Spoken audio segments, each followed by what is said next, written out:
Yeah, well, and I had it forward November 29th. 29th, What? that would be from 11:30 to 4:30.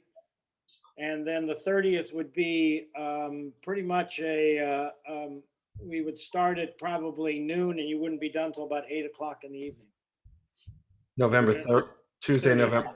November 30th. Well, what is that for? So it's for a live reading of Vagabond, and this is a really important one. If they love it Yeah. now, then they're going to do another live reading where they're going to stream it out to other people. So Okay, so the first live the performance is on the 30th at 1 o'clock, and then there'll be one at 6 o'clock that day as well. There'll be two live performances that day, and I'm going to be rehearsing one day before you. I won't need you till the second day, which is why I only need you on the 29th and 30th. right. Monday's clear. Tuesday I teach, but I could do something with my classes on that day. So, Okay. are is this a closed performance or could the students come and see the performance? It's a closed performance. Closed. All right, that's what I figured. Yeah. Let me just write this down again. Okay. Cool. So, okay. So the 11:29. Give me the times again. 11:29 will be 11:30 to 4:30. And then we'll probably start. I mean, the reading is at 1 o'clock on the 30th and 6 o'clock on the 30th. Okay. Okay. Okay. Cool. So I'm sorry. So what time are we starting on the 30th? The reading will be at 1, so probably Right. have a 12:30 call or something like that. 12:30 to 6. The reading's at 1. It's 2 hours? Yeah, it's readings at 1. It's 2 hours, and then there'll be a couple hours off, and then you'll do another reading at 6. Okay, because what I could do is I have a class from I have that Theater 61 class from 4:30 to 5:45. So technically I could teach that class on the Yeah. Tuesday, but Yeah. do something with my other class. Okay. All right. Yeah. Good. Great. Cool. Yeah. All right. Let me know when you can confirm that for sure. Yeah, confirm it. It's good. Oh, good. That's great. I'm very excited. Austin will Yeah. not be doing this reading because he's too busy. Oh. And we also will have a new Paul, which I just cast yesterday. So because Stephen took himself out of the project, saying that he didn't think he was right for the role anymore, and I took that to mean, even though I didn't ask him, is that now we're going to be doing it live. I think he would feel uncomfortable with the gay aspects of the play. Really? Yeah, I think so. Yeah, absolutely. I do. I mean, I mean, I may be completely wrong, but when somebody says after they've been working on it for 5 months, that says now all of a sudden they don't think the part is right for them. And the only difference is that we're doing it live instead of on Zoom. You know, that's just my conclusion, but I don't know if it's true or not. But anyway, I just cast this wonderful guy. I met this guy yesterday through somebody's recommendation, and Great. he's absolutely terrific. He's a little rougher looking, you know. So he's got this really sort of, he's 6'2". He's sort of physically intimidating, but he's just got a really great soul. So I'm really excited. Yeah. Good. Hey, Cindy. Hey, Cam. Hello. How are you? Tired. Well, is that a good tired or a bad tired? For most of a good time. I spent the afternoon at the Playhouse watching Where Do We Sit on the Bus, Oh, which I thought was going to be a whole civil rights thing. It turned out to be a one-woman show. wow. Yeah, it was different. I'm sorry to interrupt. I just need a couple of minutes, but I'm listening. So I'll be back in a couple of minutes, okay? But I'm here and listening. Oh, sure. We've heard that. Oh, Yeah, right. Yeah, right. Yeah. And just, Angel, we're doing Beyond Therapy again. So Yeah, that's great. all right, I'll be right back. I'm listening. All right. Take your time. Okay. So, Cindy, what were you saying? You were in the middle of saying, you saw the one woman show, right? yeah. Where Do We Sit on the Bus? Okay. It's a Latino's story about, I guess, it's actually a guy that wrote it, Was it good? but it's a girl that's doing it. Was it good? It was very good. It was 90 minutes, no intermission. She Uh-huh. plays more instruments than China has rice. Ah, nice. They're playing a bass and an organ, piano, guitar. Wow. Okay. Yeah, Yeah, we not need what to- I expected at all. Wow. Okay. Well, the very first play I ever saw, I thought it was not what I expected at all. The first production I ever saw, I must have been 8 years old. I was at a summerside resort called Lakeside in Ohio, up in Sandusky, and the performance was for a play called Brigadoon, and Ah. and I was so excited because it was sounded like it was going to be a play about the army, you know. Yeah, I was 8 years old, right? And it was just this really, well, all know what Brigadoon is. So. Have you seen Schmigadoon? No, I have not. No. What's It's Schmigadoon? on, I think it has to be on Amazon. It's a send up to all sorts of Broadway shows, including Brigadoon. Oh, okay. All right. Funny as hell. So it's sort of like that Forbidden Broadway kind of thing, only for It's one very show. similar, yeah. Yeah. There is a story. It's about a couple that cross the bridge into Schmigadoon and they can't get out till they find true love. But it's Sounds hilarious. The guy keeps saying, "Oh my God, I'm in the middle of a musical and I don't sing." Yeah. There you go. Yeah. Okay, cool. So you got what you're going to work on tonight, right, Cindy? Do you know what you're working on tonight? You're Well, working the on. only thing I had was come back to the Five and Dime because Right. I guess Vasili's not here tonight. Yeah, he's not. Well, but didn't Rob send you a scene too? Did he send you a scene? Bill, I was waiting on you to let me know what you want me to do. You didn't let me know. Yeah, I Oh, hadn't okay. seen it. Oh, okay. But Well, if you want to send it, I'll do a cold read with you. Well, that's okay. I spoke to you about it, Cindy, and we said that we were going to do that and your monologue, and then I didn't refer it back to Rob because I thought that you would call him and ask him for the script. Uh-oh. See, I didn't know I would have to be the script broker as well as the Oh, I'm scene sorry. broker. That's okay. I thought Rob was just going to send it. No, I that's guess okay. I did that wrong. That's fine. Well, we'll just work on Jimmy Dean tonight. That's good. Okay. And Cam, I got the two things you sent me. They both look interesting. Is that one an actual audition, the one-liner? Is that an actual audition? It was, and I did not get it. I just sent the script to John. So if I work, I didn't get it. I think I did it very, very straight. People told me it was funny, but I think I should have done a more out there one with it. I did several takes. I think I've gotten a little too gun shy about keeping it real and low key. Yeah. Well, I mean, my choice would have been for you to make it an absurd suggestion that she's so frustrated about the whole thing, then she just goes, because it's kind of an absurd handle, right? So Yeah. So my thought would have just been, like, well, what the fuck? Why not this? Yeah. Yeah. So that would have been my advice to you on that take. I think the thing is when I get, like I said, most of the time I get, by the way, you were 100% right about, I did not get the jury thing. I saw the same show. I saw somebody, a jury foreman delivering a verdict. They did it exactly as you said. They never looked up from the fucking piece of paper. Right. They never, I did too much acting even with you because I'm so brainwashed that I've got to look up. You know what I mean? I'm so brainwashed that I have to know the fucking lines. Yes. But it was like, Yes. It's just, yes, Your Honor, this is the verdict. Blah, blah, blah, blah, blah, blah, blah, blah, blah, blah, blah, blah, blah, blah, blah. Right. That was it. That's it. I mean, I'm just telling you, having sat on a jury and watched so many jury films, the person who plays the foreman of the jury has to read it because they want to get every word correct. That has to be their focus, is getting every word correct, not making eye contact. Yeah, and I dressed up to look respectable. The jury, again, this is the kinds of things you start to watch. Yeah.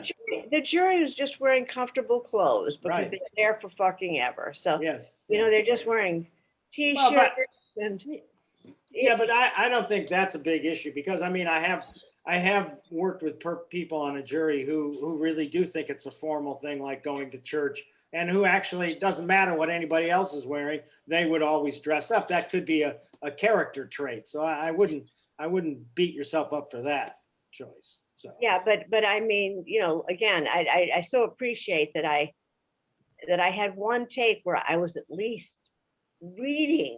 yes, good. That's good. I'm happy for you. That's great.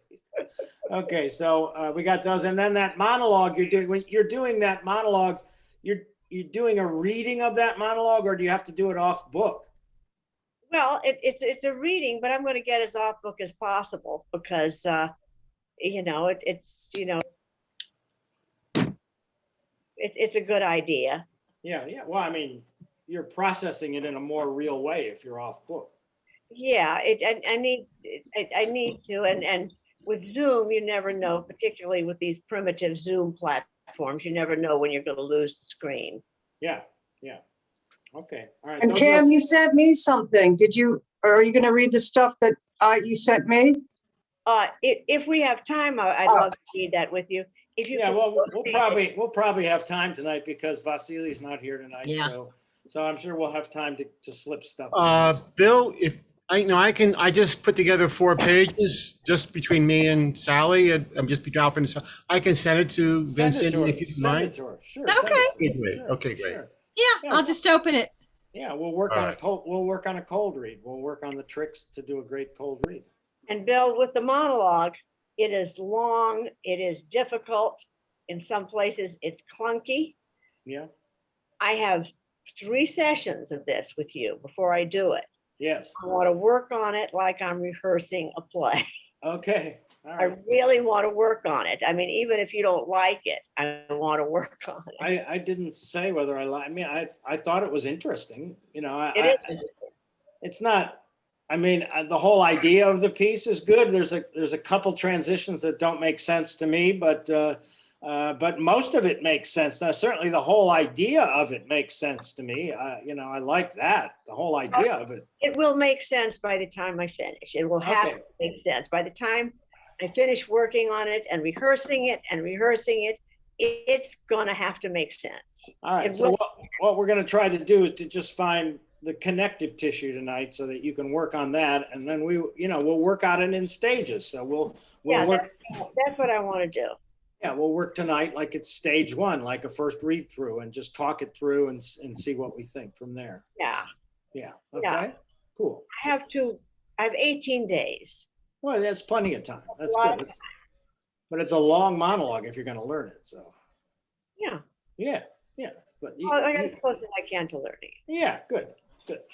And Rob, you and Anj are going to do your scene tonight, right? I'm not Rappaport.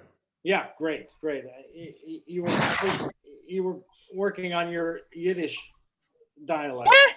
Yes, I've been trying. I'm working on it. Don't bother me already, please. Come on. I'm doing it all day. Okay, good. Sounds great. Well, it sounds like he's a bit more adamant just because of his dialect. You know, that's what we want to really work for. I listened to a few videos last night on YouTube, and I got a feel for it. Transferring the W's into V's, and anything that ends in G, it ends in K, and it's very lyrical. You kind of let it ride, let the words ride a little bit, because it's kind of a musical language. So I got a little feedback on it. Did you find a site? Because I've heard that there's such a site where you can actually speak your dialogue into it, and then it turns it into the dialect. There isn't such a site? Really? No, well, I didn't look for. I was just looking at YouTube videos. Yeah. Oh, Okay. For an hour, I just was like checking one after the other. So people have told me there is such a site that you can literally read the dialogue into the machine, and then it spits it back out with a dialect. So Okay. that's what I heard. But I've never actually seen it, nor have I ever seen an email address for it. I'm just curious whether it's a pigment of somebody's imagination or whatever, Okay. my malapropism there. I've sent Cindy the 4 pages. Cindy, did you Yeah, get it? I'm printing it. Okay, good. Got it. Thank Good. you. So Anj, it looks like you, and then Cam sent you a little scene from Afterplay, right? Right. I didn't read it, but it'll be a cold read for, It'll be a cold read for you too. Okay. Because remember last week, Cam said she wanted me to find her something that was conversational. And, you know, I figured it's really tough to find something conversational that isn't a conversation. You know, I mean, a monologue can be done conversationally, but, you know, so anyway, this is two senior citizens who are, you know, have a relationship and have known each other for a long time. So that's sort of why I picked that piece. It's from a play called Afterplay by Ann Mira. Really, really good, really talented woman. It actually sounds like they've known each other, but they haven't seen each other. In a while, yeah. I think what's called Afterplay because they all go to a play together. And I think then they all have their opinions of what happens afterwards. So I think that's sort of the convening event that brings them all together is the play. And then it's whatever happens after that, which is why it's called Afterplay. When did she write that play? When did that play come out? I'd have to go grab the script right now, but I'm feeling like it's got to be in the late 80s sometime. Right. Did they do a production of that with F. Murray Abraham? I would have to, again, if he was in the original cast, I'd have to go get the script and it would list the original Because I cast. think I might have seen that play. Yeah. Does he die at the end? I don't remember. Okay. I don't remember. I saw a production of it at the Walnut. They did it in the studio theater when I was there. So. Okay. okay, so, Yeah, go ahead, Anj. no, go ahead. No, what were you going to No, say? the scene, one of the pages, 32 and 34, I guess, is right side up. And then I guess if I continue reading, I'm going to have to take a moment to flip it when we do it. Can you print it out and then no matter what direction it happens, you can turn the pages? Oh, okay. That's a How's good that? idea. That's a really good idea. Why didn't I think of that? Well, I just stole the idea from Cindy. Okay. For me? Yeah. Good you said- idea. Well, you just said I'm printing it out, and that gave me the idea to have Anj print it out too. I don't think it is. Oh, I don't think it is. okay. I was like, what? I'll be right back. I got to turn on that thing. Okay. All right. This is funny, Rob. You like it, huh? And there's a lot that I just sent her this primary scene between Sally and Alfred when Alfred, you know, Alfred out Sally. I don't God, understand. she put you through. She's not worth it. Yeah. Well, she'll have a turnaround herself. Okay. Yeah. I mean, that's sort of what he's doing is, you know, he writes something and then we figure out how to reverse it all. You know, Yeah. It's kind of cool. It's fun. It's really leading us in a great direction. And he's sort of heading into the home stretch on the script. And this is one of the pieces that I think he really got right. So, yeah. Okay. So Anj, you look like you're out of breath now. What's going on? Oh, I can't stand that I'm such an ignoramus on the fucking computer. Yeah, I know. Well, That's my line. you're not the biggest ignoramus. Cam and I are really up for it as well. Oh, God. Okay. I'm I've been printing taking it out. I've been taking Photoshop classes. There you go. There you go. Up stuff. So here's the next thing I need to talk to you about is next Sunday, my stepdaughter, Terry's daughter, is getting married. So Ooh. Congratulations. yeah. And so we need to talk about an alternate time, and I mean, there's two possibilities for me right now. Not saying that there aren't other possibilities, but the one possibility would be like 1 o'clock to 4 o'clock in the afternoon next Sunday, or next Monday evening. Those are my two potential makeup times. I just want to know how you guys feel about them. Monday's better for me. How about you, John? That would be Mondays, 6:30 to 9:30 then. Yeah, I think let me just double check. It would only just be that 1 week, and Wait, I'm sorry I didn't figure it into the whole math of the beginning. So you mean November 8th? I mean, yes. Monday, November 8th? Yes. Well, you get to Yeah. go to her wedding, you I- know. Yeah, there you go. I think We're not that's gonna keep fine. you from I that. could do Monday, November 8th, or I could do the Sunday. Okay. Well, let's see what Cam has to say. Is Monday okay for you, Cam? Just that once it is, that Okay. that's a killer day for me. Yeah. Because it means at 6:30, I get off one class and log right into It'll just be that once, I swear to God. it. Okay. And Rob, is that okay with That's you? what works for, I mean, I have another meeting. I don't have to go to it. I can do the Monday if that's what everything works for everybody else. Great. You'll have a lot more fun in our meeting. Wait, what's going on November 8th? Yeah, I want to see if I can move November 7th class to November 8th. Oh, that's fine. That's Okay. fine. All right, then let's book it. That's great. Okay. 4:30, So 6:30 on Monday next week. 6:30 Monday instead of Sunday. And don't forget, we Somebody changed. Send a we changed- reminder in case my changed- brain goes to Kansas. Yes.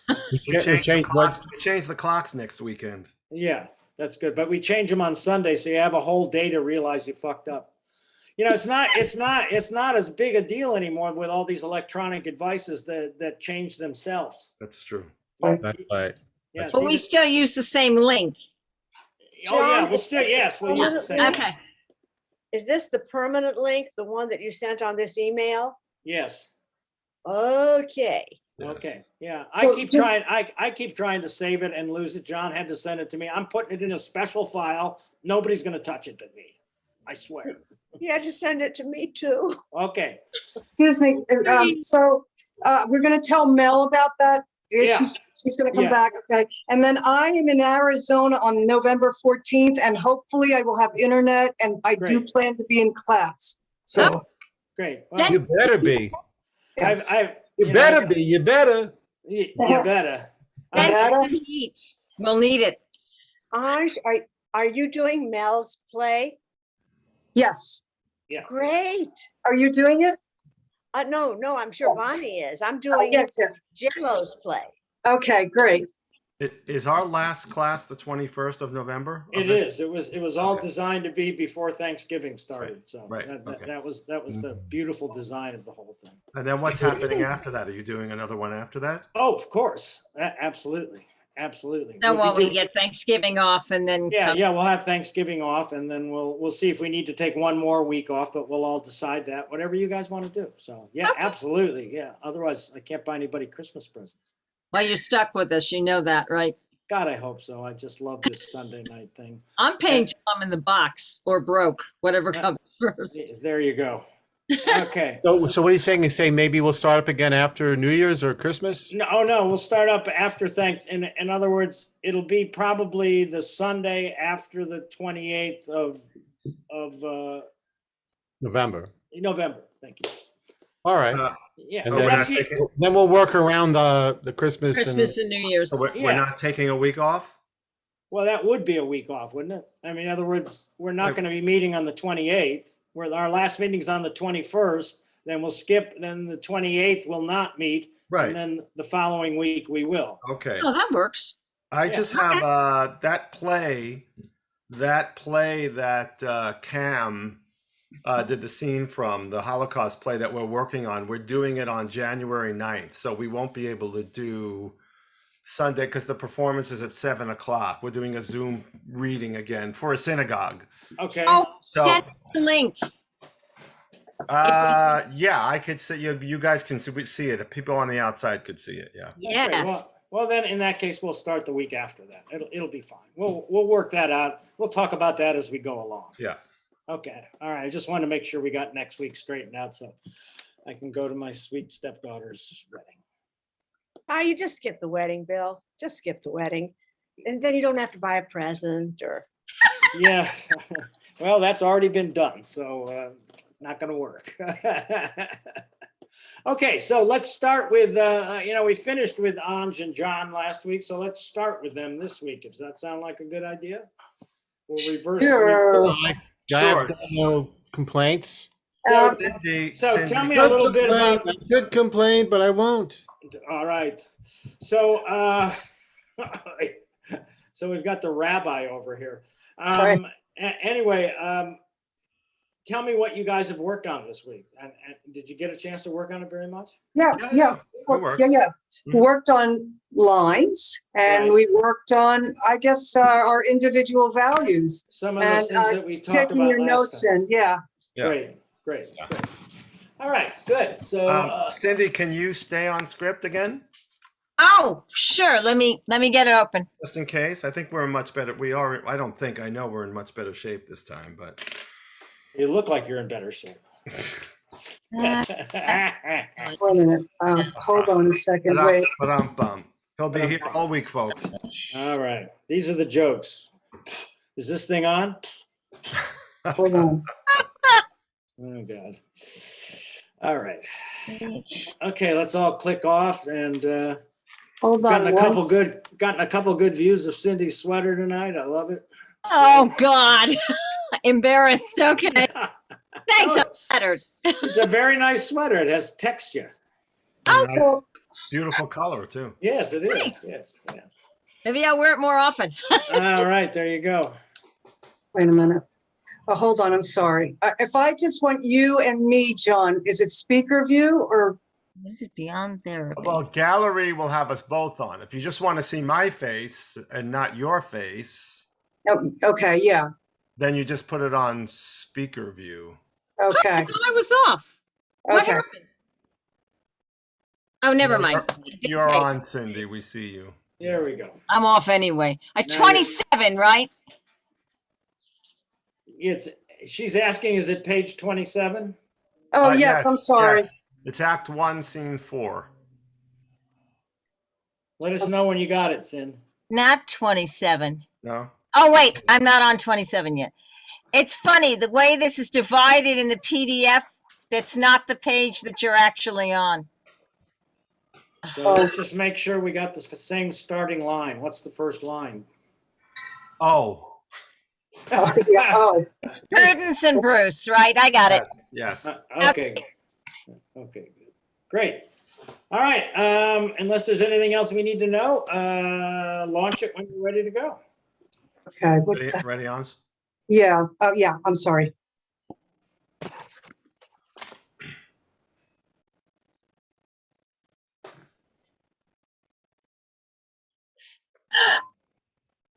Oh, Hello again. hello. Odd coincidence.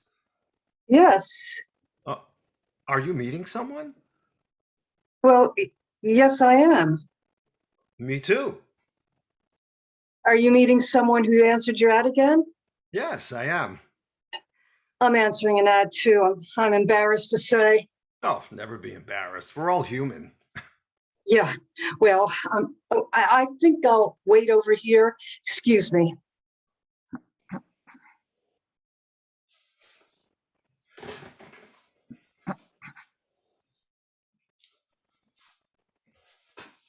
Yes. I'm afraid it's crossed my mind that you answered my ad again. I wouldn't be so stupid as to answer the same ad twice. I changed my ad. I was hoping to find someone different sort of person. Are you the Pulitzer Prize winning author, 6'4", who likes Kierkegaard, Mahler, and Joan Didion? Yes, I am. Sorry. I see. Well, that was a ludicrous list of people to like. Serves me right. So I'm I gotta stop this because Anj is not on. Yeah, Anj, you're Oh, not. shit. Sorry. It was going very well, but I was only going to be able to help John there. That's great. Yeah. Sorry. So let's start it again. Anyway, are you? So it's amazing. I got two notes for you already, John. I want you to launch it being just amazed that she's there. I mean, oh my God, Yeah, it's okay. that kind of because I want to see where that takes you on this. Okay, all right. On this, and when you, even though I didn't see you, Anj, when you do the description that your character answered in the paper, I want you to literally read it. You know, not that you know it, that you've memorized it, but you literally Oh. have the ad with you. Oh, okay, okay. So, I'm 'Cause, getting, Yeah, go ahead. No, you I go. have everybody's like either their headshot or something when I'm on. Did you do hide non-video participants? Oh, Go to Oh. stop video, go to the arrow on stop video at Okay. the bottom. uh-huh. Or you could even do it, I think, on the top of your screen, Vasily said. In the top right, the blue with the 3 dots. Oh, shit, I'm sorry. Hold on. Fuck. Look at John Okay. becoming Vasily. I love it. Why isn't this?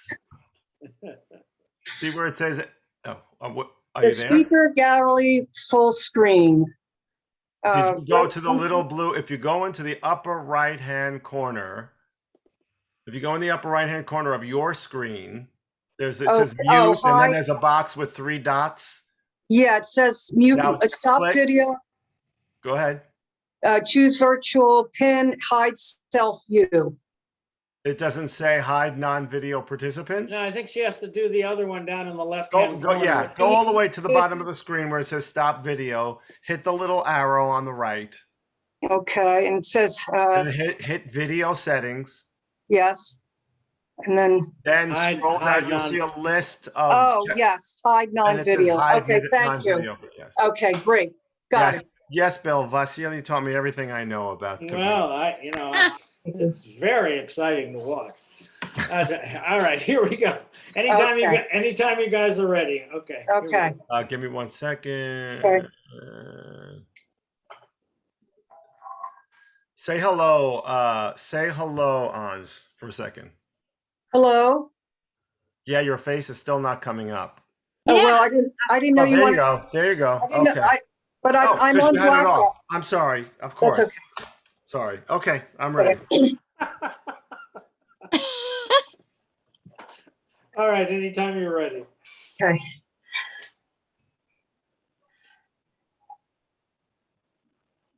Oh, Hello again. hello. Odd coincidence. Yes. Are you meeting someone? Well, yes, I am. Me too. Are you meeting someone who answered your ad again? Yes, I am. I'm answering an ad too.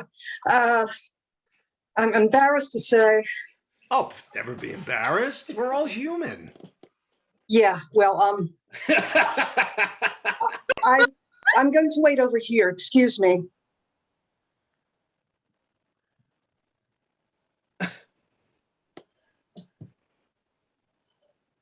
Yes? I'm afraid it's crossed my mind that you answered my ad again. I wouldn't be so stupid as to answer the same ad twice. I changed my ad. I was hoping to get a different sort of approach. Oh, are you the Pulitzer Prize winning author who 6'4", who likes Kierkegaard, Mahler, and Joan Didion? Yes, I am. Sorry. Let's see.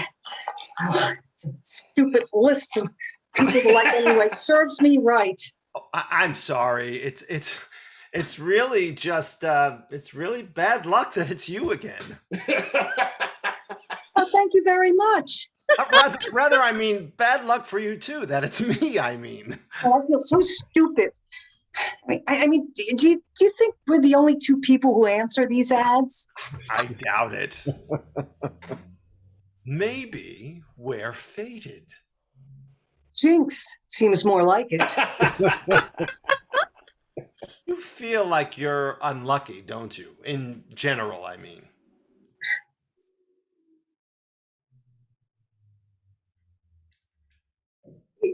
Yeah, line. You're going to sit down, aren't you? You're going to sit down, are you? Well, what else should I do? Go home to Bob? Oh, well, yes. How is Bob? Well, he's kind of grumpy these days. Maybe he's having his period. I don't know much about menstruation. Tell me about it. Yes, I do feel that I am unlucky. What? In answer to your question, I mean, I'm attractive, aren't I? I mean, not to sound conceited, but I know I'm fairly attractive, and I know that I should be able to get someone nice and intelligent, but all I ever meet are creeps. Well, thank you very much. Well, you're not a creep, really. You're more a crackpot. Well, you're never going to have a successful relationship if you insult people. Sorry, that did sound line. I'm sorry, I guess I am insulting. I guess I am insulting, but aren't you a crackpot? I mean, from the last time I remember, you weep easily, you have some sort of male lover, and you want to take terrified children to Plato's retreat. I mean, don't you think I'm an idiot for staying at this table with you? I think you're an idiot for being so harsh on people. It must make you very lonely. Yes, it does. It makes me very lonely. Do you think that perhaps I'm the only sane person in the world? Oh, what's so wonderful about being sane?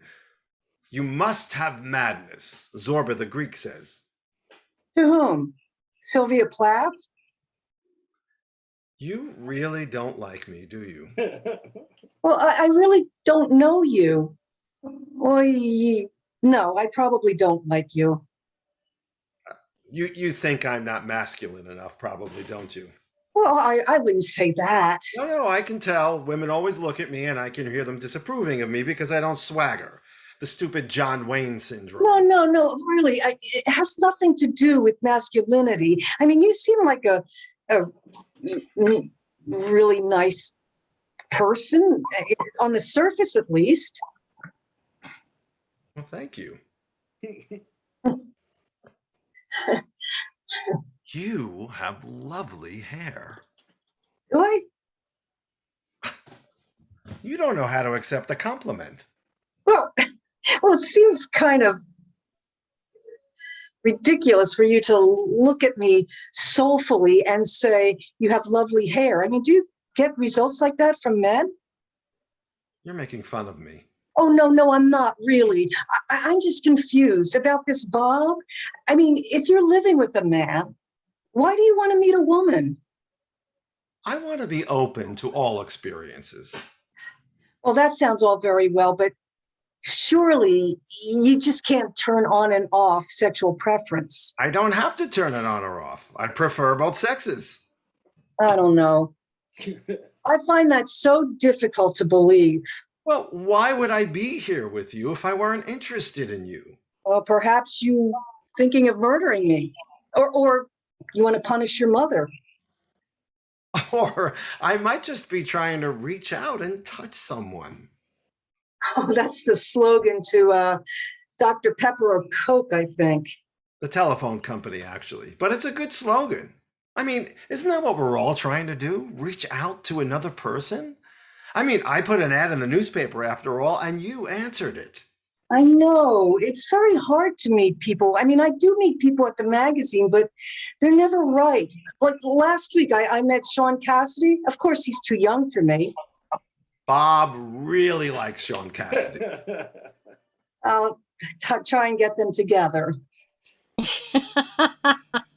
Well, how come a pretty girl like you's never been married? Oh, what a cute question. Why hasn't a pretty girl like me been married? Well, I was married right out of high school. I married this girl, Sally. I knew all through grammar school and everything. We were married for 6 years. Why'd you break up? Well, I didn't understand about bisexuality then. I thought the fact that I wanted to sleep with the man who came to read the gas meter meant I was queer. I'm never home when they come to read the gas meter. So then Sally found out that I was sleeping with the gas man and she got real angry. And I didn't know enough then to know that what I felt was perfectly normal. And that really, it's very nice if I was attracted to both my wife and to the gas man. So Sally was real angry. I blame it on the nuns, really, Sisters of Mercy.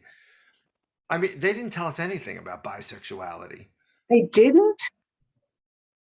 No, so like I said, Sally found out that I was sleeping with the gas man, and she got real angry.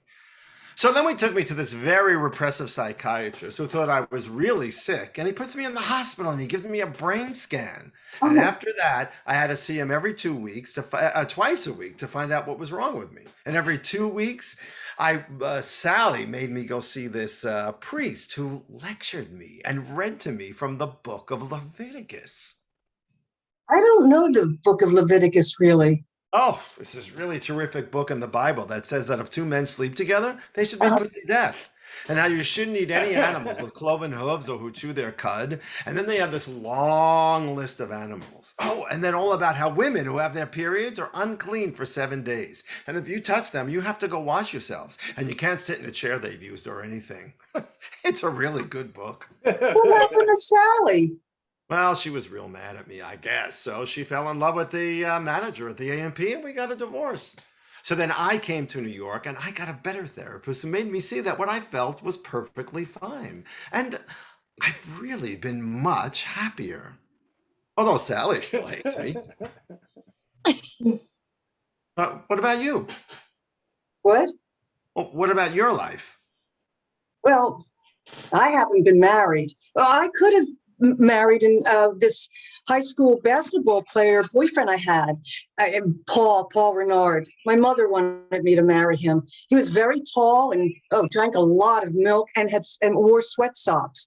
And then we went off to the same college and we were sort of engaged. I mean, nobody else asked me. My mother thought it was a good idea.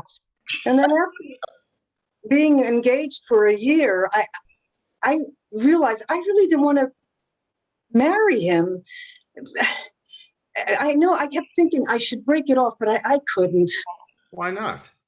Well, I didn't want to hurt his feelings. I mean, I didn't want him to realize how much I didn't want to marry him. But you finally told him. Well, I thought it was a bad idea to marry someone out of politeness. So after months of trying to, I told him after months and months of going through with it in my head, and he lied. I was very gentle and sweet about I it. was very gentle and sweet about it, but when he said that I shouldn't make any fast decisions, I sort of lost control.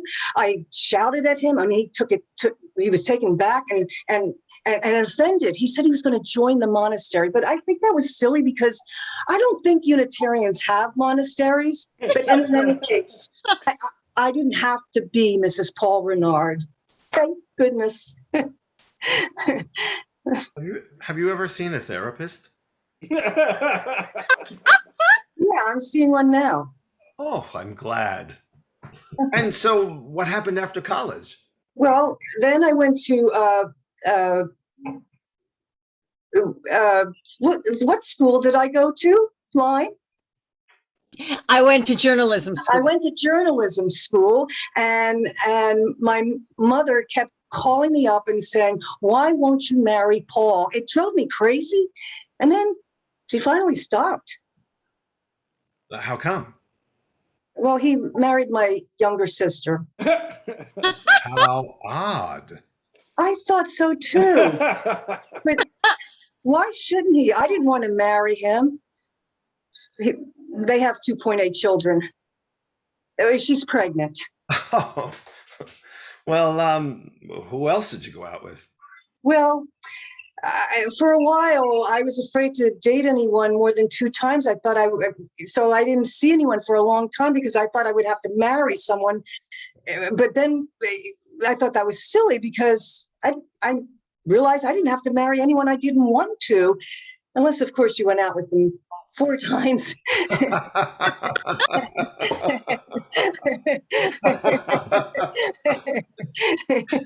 Well, what else? Then I went to New York, and I don't want to go on. I lived happily ever after. Well, has there been anyone serious? I have 2 cats. Well, serious. Let's see. Oh, My boss in Newsweek, that was serious. He was married and he said he couldn't get a divorce because his wife was hopelessly insane, like in Jane Eyre. I should have known. She wasn't insane. She was just in the Bahamas. And that took me months to break it off. I was afraid he'd fire me. But finally I just quit and I went to work for Time. And in Time, I met Howard and I thought he was sweet, but he turned out to be a line, A lunatic. a lunatic. Oh, how a lunatic? Oh, he was a twin and he thought he was his brother. And when his brother came to visit, he didn't know who he was. So then I just finally, I for a while, I gave up on trying to have relationships. So I went to work for people. You shouldn't be so afraid of trying. Well, you never met Howard. Oh, I did have one pretty good relationship. I'm glad. Thank you. About a year and a half ago, I lived with this for 6 months with this aging preppy named Michael. I'm an aging preppy. Oh yeah, I know. Michael was a lawyer and very smart and very nice. And I should have been able to be with him, but I just couldn't. So I just broke it off. Oh no, you know why? Because he was allergic to my cats, and I took that as an omen of some sort. So I did break it off. Line. And you haven't gone out with anyone since. And you haven't gone out with anyone since? Well, I do see other people, but it never seems to work out. I bet you're too hard on them. I bet the second night you decide they're dull or a lunatic, and then you just give up on them. Well, perhaps I am lying. Well, I guess I do sound judgmental. Well, I guess I do sound judgmental, but why shouldn't I be? I mean, should I pretend that someone is stupid and crazy when I do think they're stupid and crazy? Well, but I think you judge everybody too quickly. Well, perhaps, but how many nights would you give David Berkowitz? You dated David Berkowitz? No, it was a rhetorical question. Well, don't you want to get married? Well, I don't know. It's so confusing. I remember when I was a little girl, the $1 Million Movie was playing this film called Every Girl Should Be Married. It was this dumb comedy about this girl who played by Betsy Drake, who wanted to marry this man played by Cary Grant. And she wants to marry him. And throughout the whole movie, so she sees him at the drugstore for 2 minutes. She wants to have babies and live with him. And he thinks she's obnoxious and tells her so. And then the rest of the movie, she chases and chases after him. And finally he says, all right, I give in. You're adorable. And they get married. Well, it was a comedy. Well, what was even more confusing was that the actress, Betsy Drake, really did, in fact, marry Cary Grant in real life. I mean, it didn't last long. He married a couple of other people. And later, Diane Cannon said he was insane and took LSD. Maybe you wouldn't want to be married to him. So if you can't be married to Cary Grant, who can you be married to? I don't know. Neither do I. Well, you have to give things time. I mean, first impressions can be wrong. And maybe Diane Cannon was the problem. Maybe anyone married to her would take LSD. Maybe Cary Grant is still terrific. I don't want to talk about movie stars anymore. No, you're right. What do you do for a living? I never asked you. I sell mutual bonds. Would you like to buy some? No, I really don't understand about mutual bonds, but please don't explain them to me. I don't want to know. You're so afraid of things. I feel this overwhelming desire to help you. We can look into the abyss together. Oh, please don't say pretentious things. I'll break out in a rash. You're right. You're right. I'm sorry. I probably am too pretentious. Well, I am probably hard on people. No, you're probably right to dislike me. I mean, Sally hates me.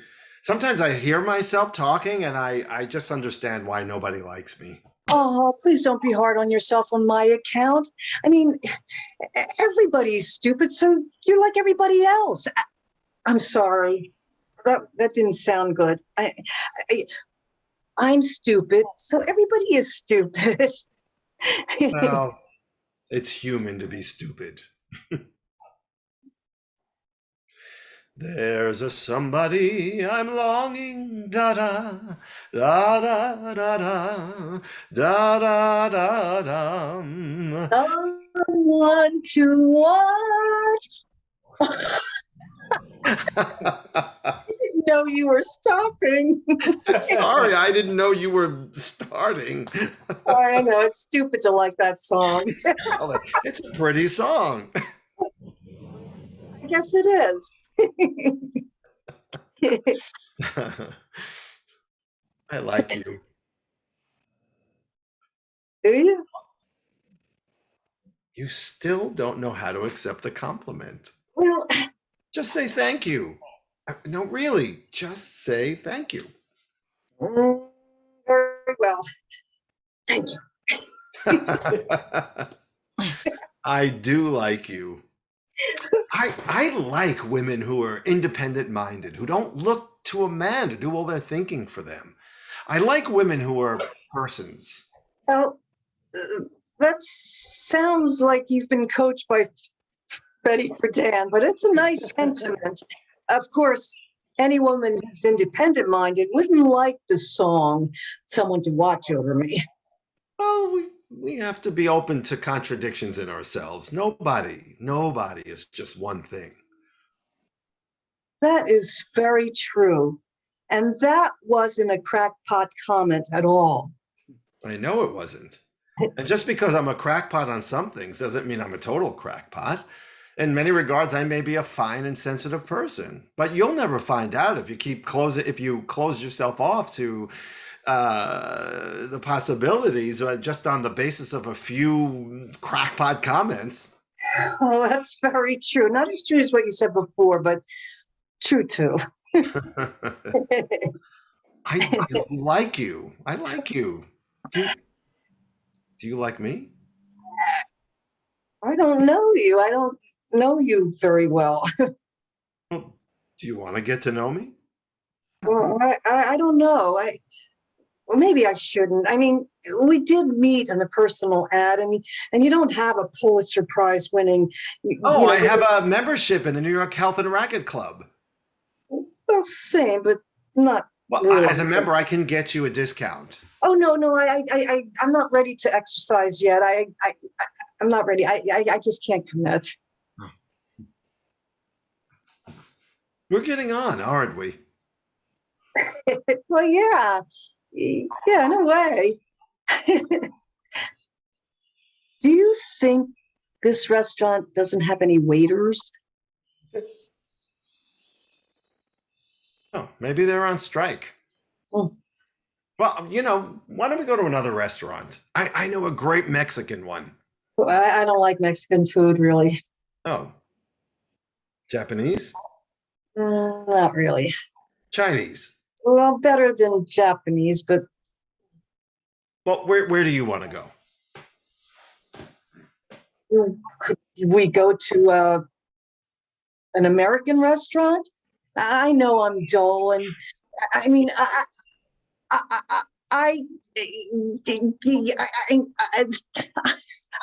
as a child, I was allergic to vanilla ice cream. I didn't like it. Line. I was afraid of it. I was afraid of it. That's a significant statement you've just made. That does sound pathological, doesn't it? Oh, don't be afraid to sound pathological. That's what I've learned from my therapy so far. Oh, what kind of therapy are you in? One of those crackpot therapies? I no, I'm sorry. Are you? I didn't think you would be a normal therapy. You'd be in one of those nut specialties. I'm sorry. I'm trying not to be judgmental. Let me try again. Are you in one of those unique therapies? Unique is a good word. We're all unique, Prudence.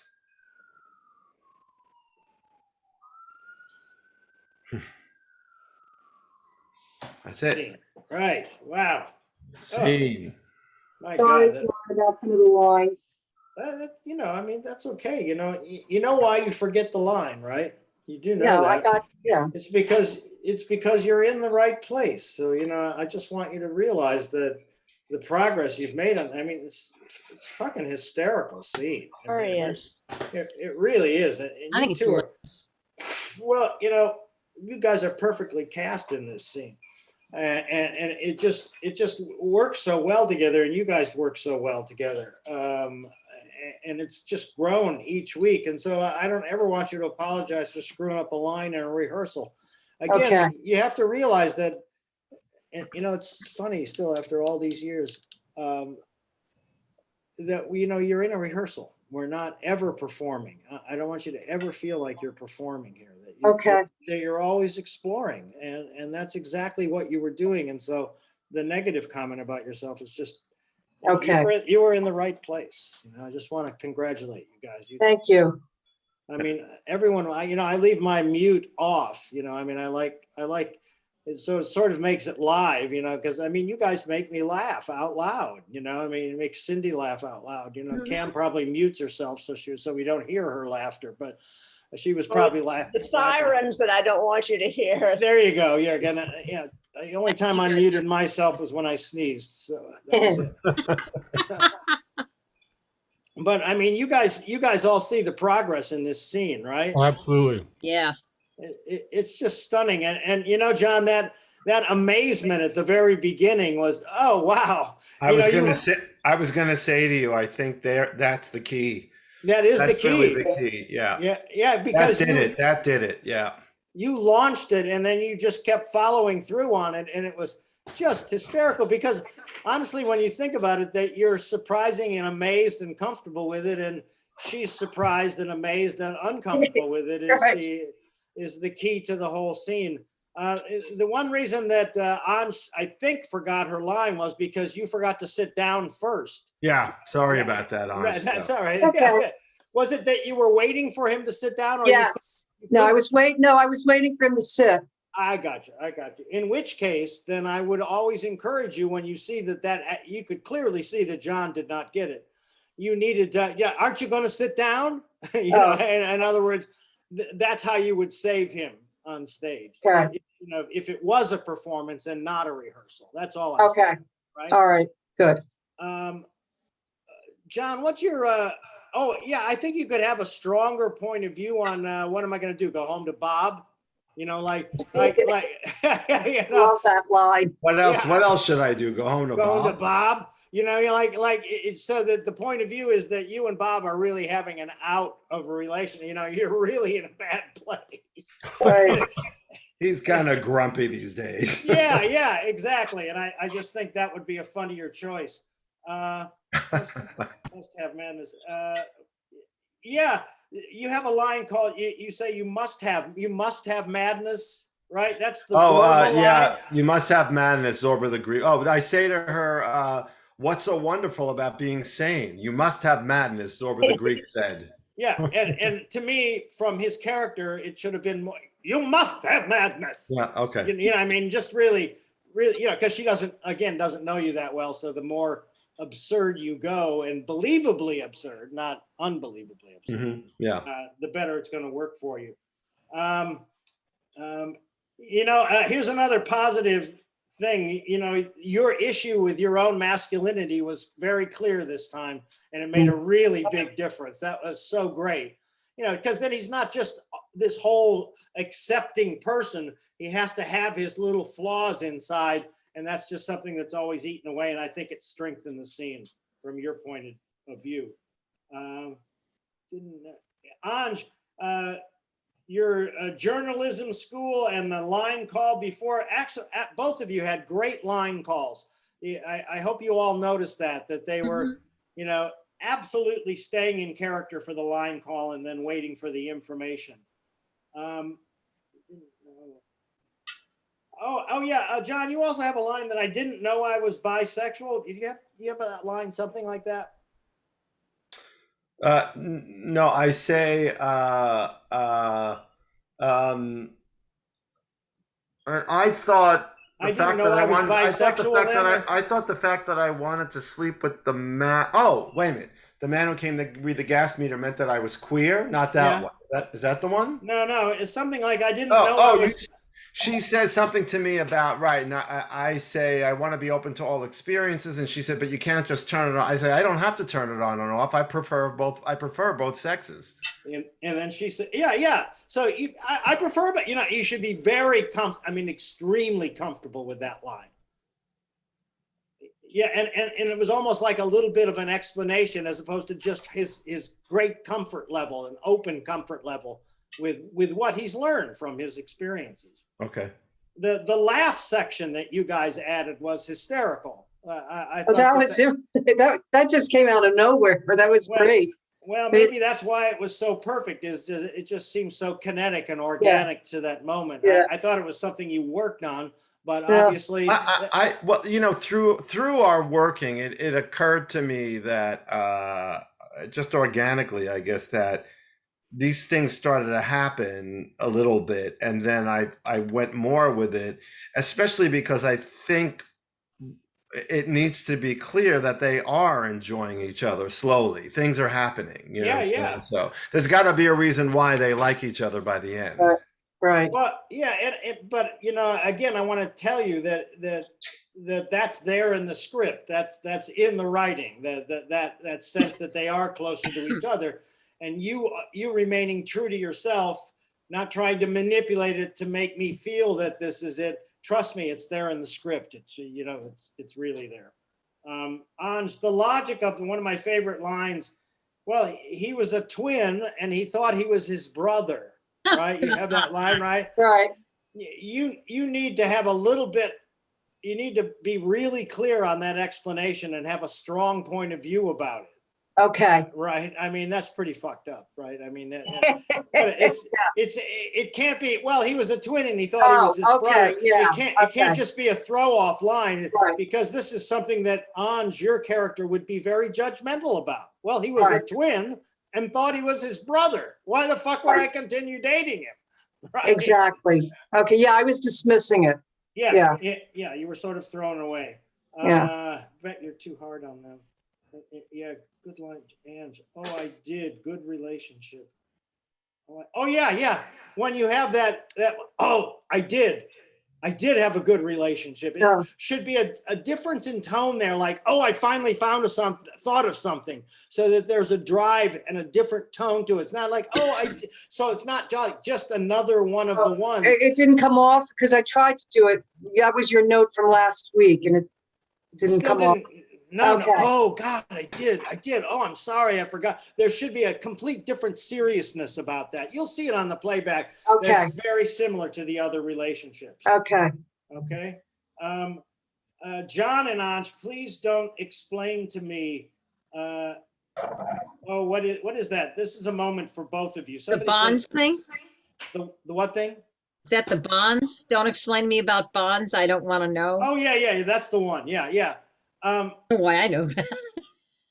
That's a great little moment, and you need to come off stronger. Read into that for me, will you guys? In the mutual bonds, Yeah. bonds. What do you do for a living, right? Oh yeah. What do you do for a living? I've never asked you. I sell mutual bonds.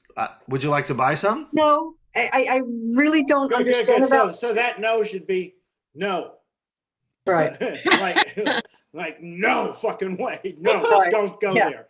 right? Right. Okay. Again, extreme reactions because of her judgmental nature, Right. right? Great. And because that's a moment for both of you. And if you hold on to that, it goes, well, I guess I am a little hard on myself. I mean, I think that will lead you to that because it comes right after that. It'll Right. be a nice setup for that moment. And John, another good line call. Bet you're too hard on them. I bet you're too hard on them. That was a great line call.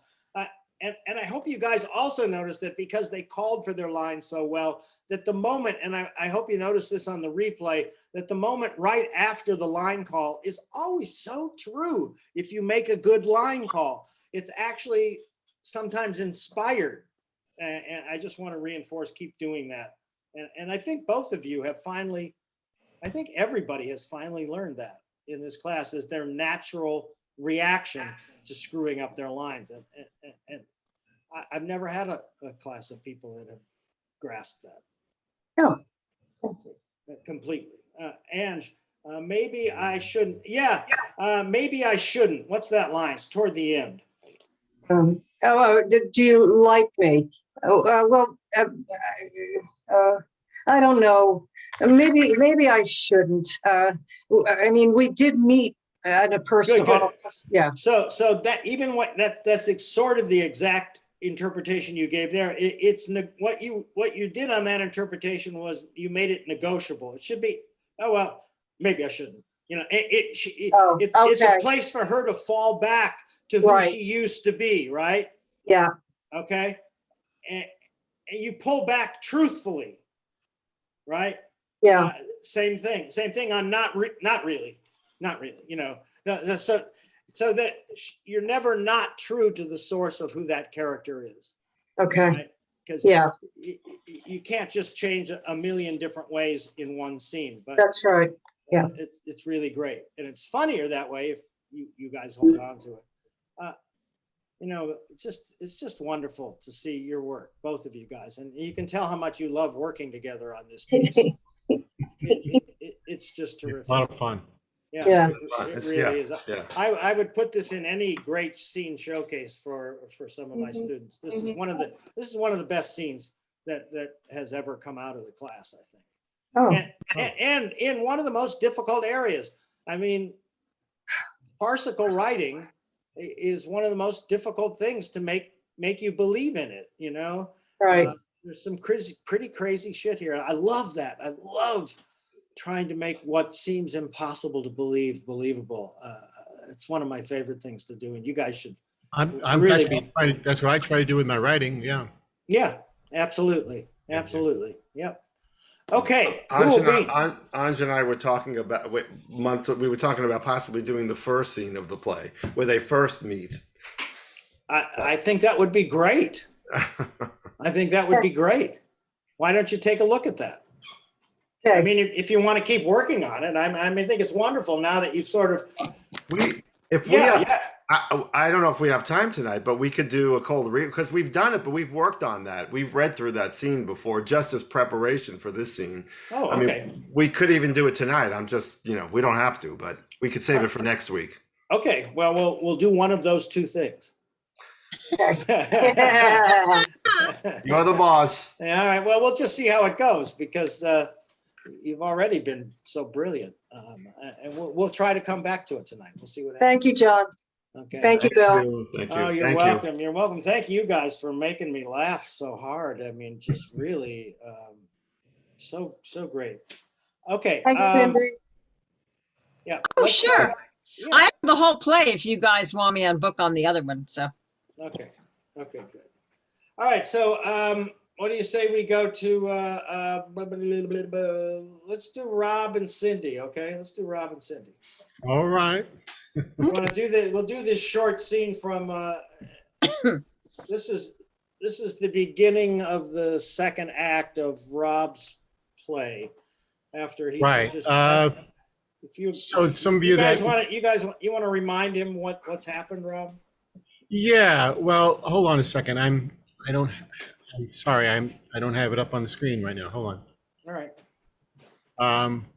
Well, in the end of the last scene, you know, everything went to shit on a shamrock with Sally and Alfred in terms of she discovering that Rushka is a setup, and that, you know, she's not, and Cynthia and Victoria have been sabotaging the whole exchange, and now Alfred has confessed that Rushka wasn't a genuine girlfriend. So Sally left it at the end of Act 1, where, okay, well, I'll think about it. I'll get back to you, you know, at another time. So that's how the end of Act 1 is. And now we do have an opening. I'm not including that, where when Tony Tony comes out, yeah. Tony comes in and he calls Sally a twisted old bag, and and basically he leaves the situation, and then Alfred comes out of his room and starts talking to Sally at that point. So Okay, so let me just get it up on the screen. Yeah, you get it up on the screen. Let me explain to you guys in a simpler terms what happened, because I know you weren't following any of that. In simple terms, you all remember Sally and Alfred from the other piece. Sally was the woman who wanted to have all the rules that he had to pass before she would go out with him, and he kept trying to do that, right? So the Act 1 ends with her saying, well, I don't know what I'm going to decide, but you'll know when you know, right? And that's the end of Act 1. Well, Act 2 comes, and this is sort of the beginning of Act 2, and where she has kind of, we don't know whether she's made a decision, but she's ready to confront it, and he comes out to confront it, and that's where this scene starts. Here we go. Right. So what do you say? We're going to the park or not? I don't know what to say, Alfred. I calculated that you lied to me 47 times yesterday. You had me meet with a foreign agent who killed her husband, and you plotted with her to misinform me about who you are. She's not a foreign agent or a killer. What would you call her? A nice lady who accidentally gassed her ex-husband. I'm lucky she didn't kill me. As far as I know, she only kills men. Very thoughtful. Are you jealous? Of who? Never mind. So what do you say? I am willing to overlook all your shameful behavior if you are willing to go along with a few simple rules and regulations I set forth. More rules and regulations? Yes, you broke the law, so I must lay down the law. Okay. What? First of all, we can only go out for about 30 minutes. 30 minutes? I can only get sun for so long, as I don't believe in using sunscreen. You don't believe in using sunscreen?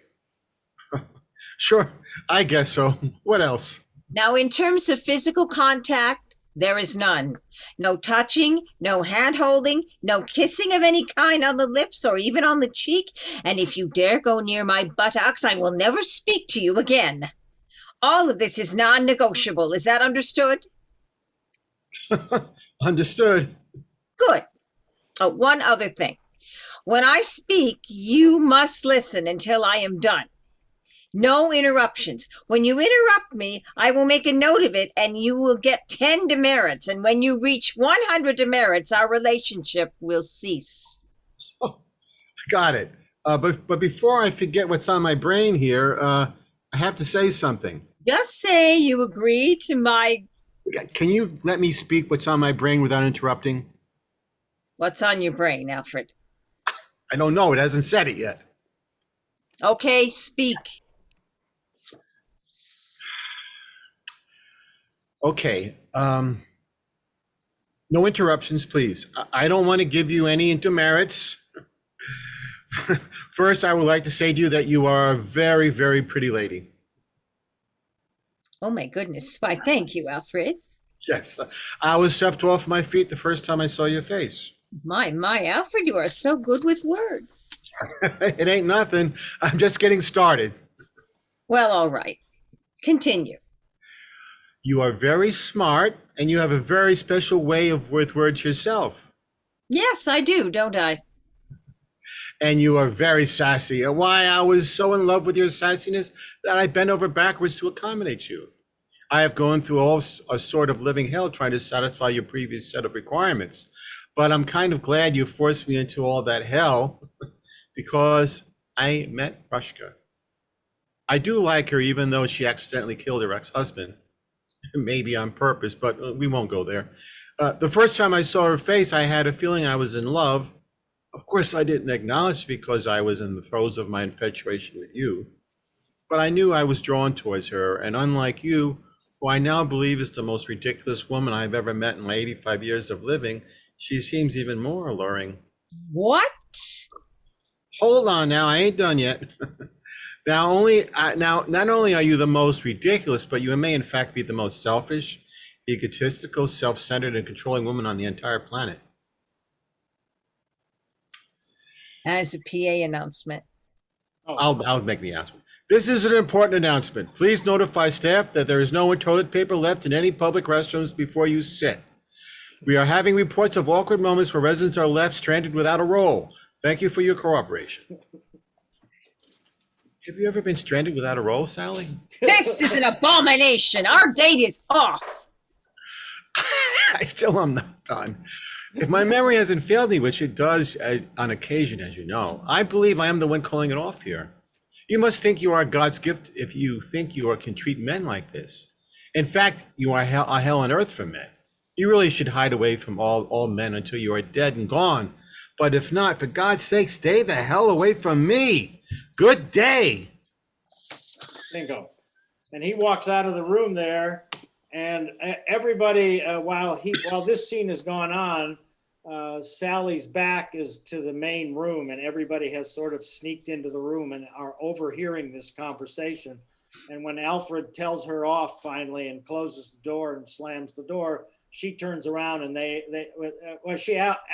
they all applaud at him, for saying that. And then she's just left there with shit on her face and has to wheel out of the room after having everybody witness that little moment. Wow. So Poor girl. Yeah. I mean, we've hated her all along, and now we get the satisfaction of the fact that she finally got told off for a moment, and then now we're going to try to rehabilitate her, I think. Couple of things on your reading, Rob.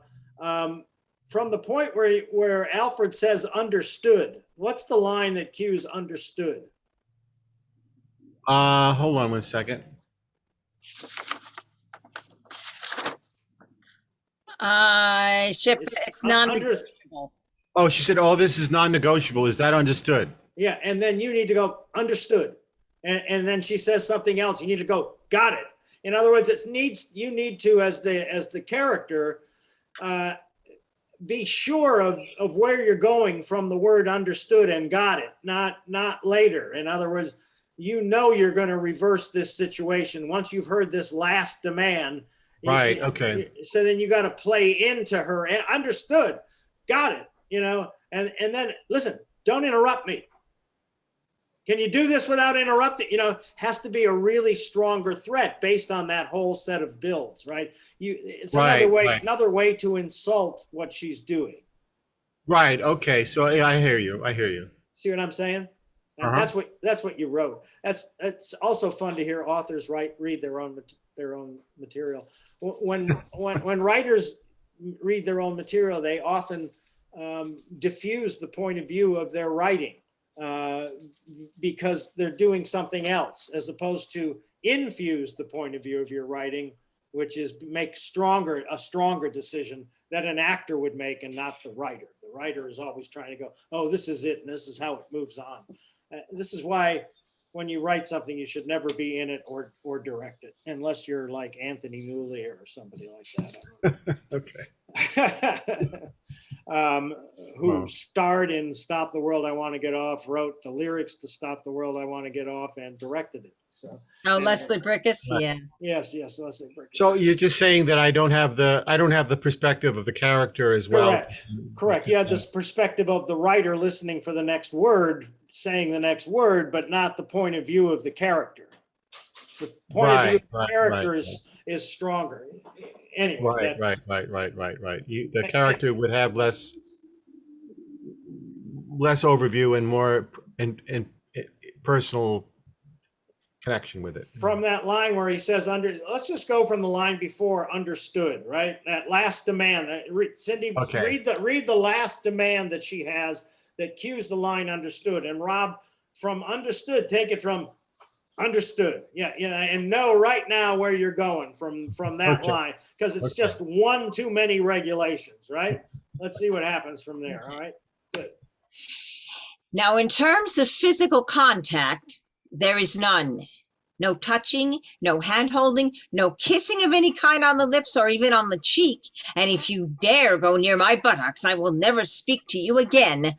All this is non-negotiable. Is that understood? Understood. No, absolutely. It's almost like it's almost like understood. I got it. I'm with you, babe. Anything you want, right? That's what I mean. So that your point of view is changing about it. What I detected on that interpretation, and you'll see on the playback, what you'll see on the playback is, oh yeah, I get it, understood. And it's not, it's understood.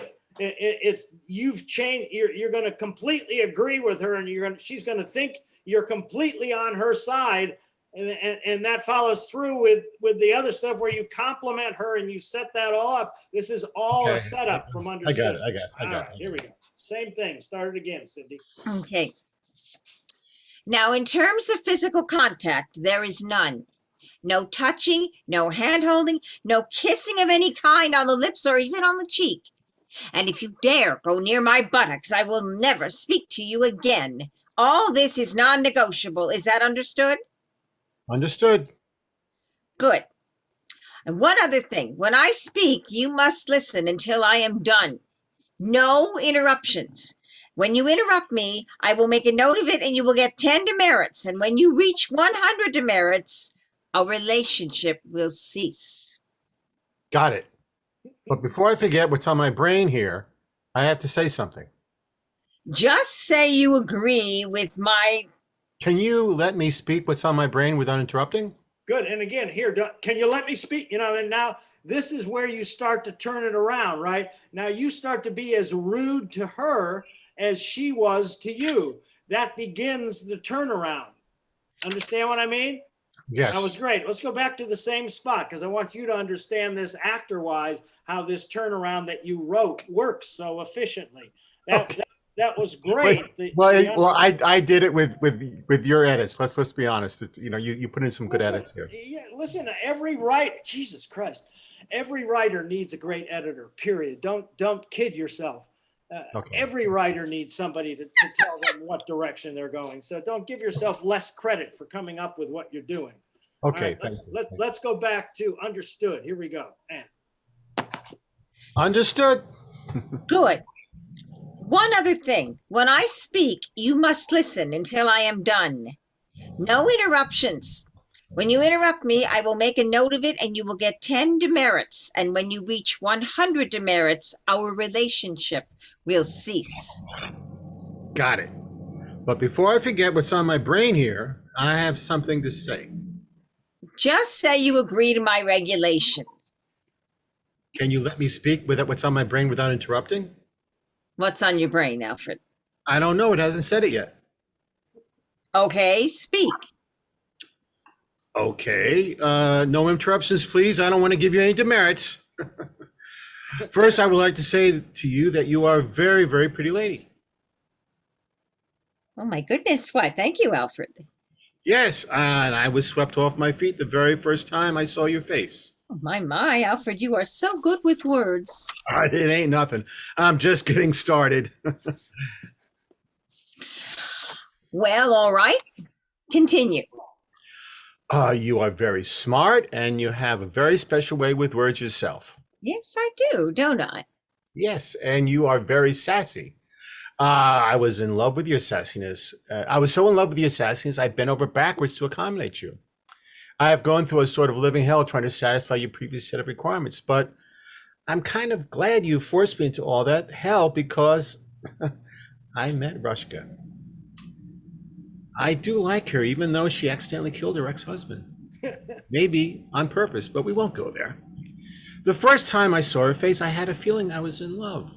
Of course, I didn't acknowledge it because I was in the throes of my infatuation with you, but I knew I was drawn towards her, and unlike you, who I now believe is the most ridiculous woman I've ever met in my 85 years of living, she seems even more alluring.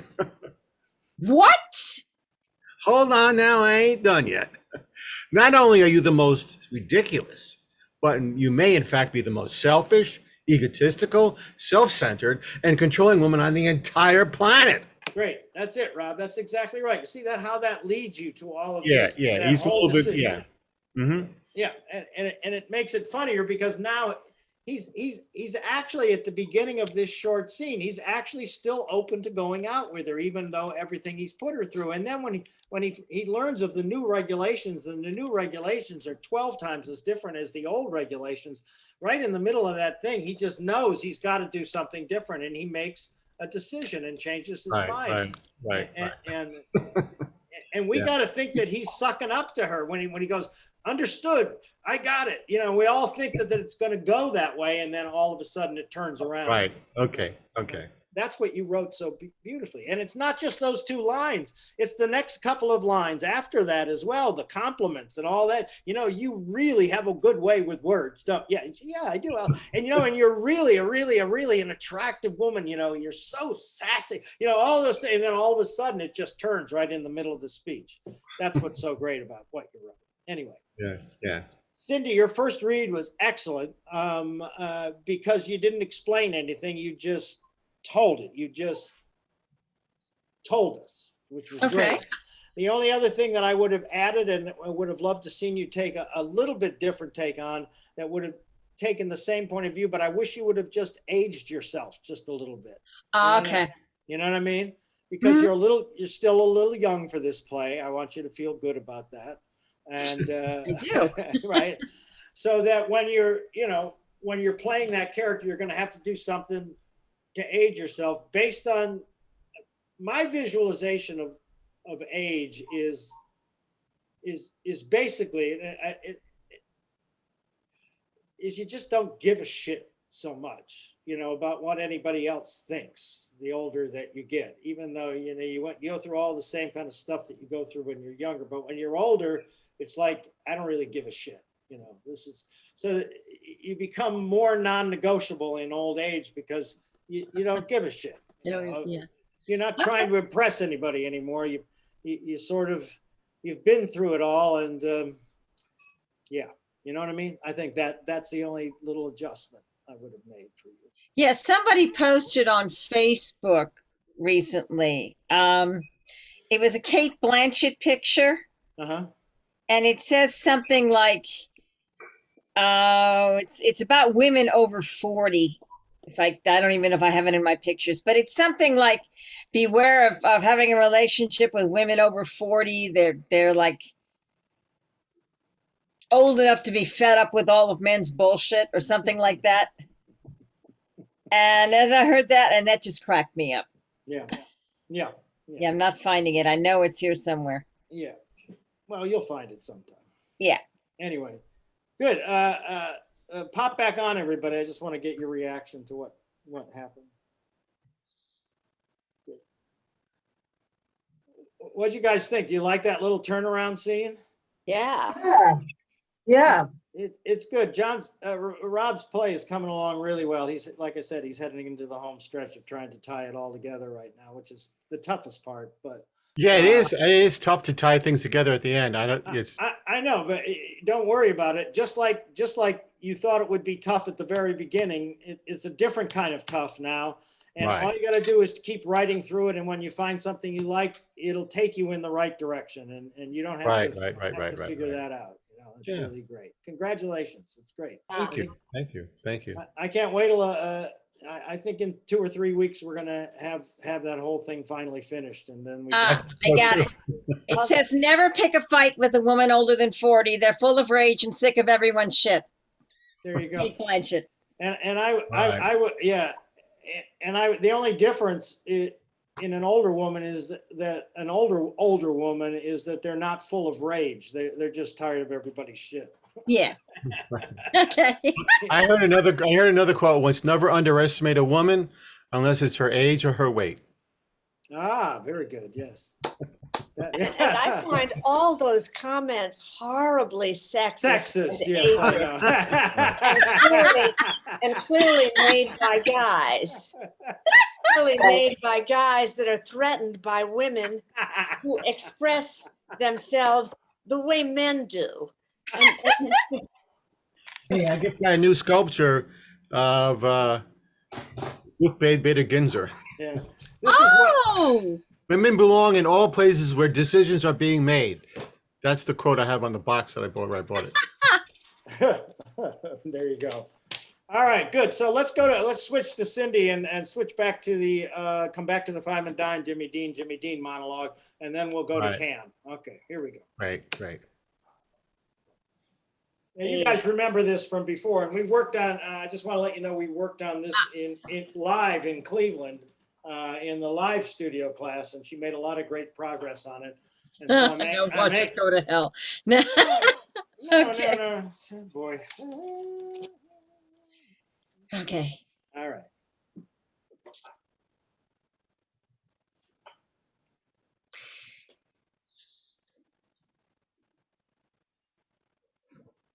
When little Jimmy Dean was born, nearly 3,000 people swarmed into town over a 3-week period just to see. Fuck. It's been a little while since I've really looked at the words a lot, so I'm gonna try it again. Okay, all right. So remember, it's sort of a little bit of an immodest brag. So you know what I mean? You know, there's just a little Yeah. bit of that. And do you want somebody on book, or do you feel you're going to have to read most of it? Oh, does anybody have it? I don't Because know. I don't have it copied. It's just in my book. Oh, okay. All right. Well, again, just for the future, if you know you're going to work on the monologue, you should scan it and send it to somebody so that. Yeah, I was just gonna say, if you take a picture of it now and send it to me, I I could do that. can have it right in front of me. All right, Okay, let's do that. I can do that in about 2 seconds. I never thought about taking a phone picture. Yeah, that's a good idea. I know at this age, you know, I always have to remind myself that there's technology. Yeah. Oh, yeah. I forget those things. Oh, so just as a little sidebar while we're waiting for it to transfer, I just want to let you know I went to the it's Manhattan Community College. That's where I picked up those classes, John. And I really like the students there. They're a lot like the students at Temple in Philadelphia. They're all inner city kids of all different ethnic groups, mostly all Black and Latino, and they really want to be there and learn. I mean, they really want to be there. And, Right. and so it was. And do they want to be actors, or this is just for? I don't know. They really want to learn what it's about. You know, they really want it. I was so impressed with them, and I just wanted to mention that to you. That's exciting. Yeah, great. Yeah, it really is. Yeah. I'm really glad that. Did you apply for that, or did somebody Oh no, reach no. out to you? Actually, what happened is Cindy knows the guy. This guy named Tim Allen. Oh, Tim. Who I directed before in Cleveland in Little Shop of Horrors. He was my Seymour, and my buddy, the artistic director at the Beck Center, Scott Spence, is looking for a guy to play the lead in his musical Elf. And this guy is like perfect for it.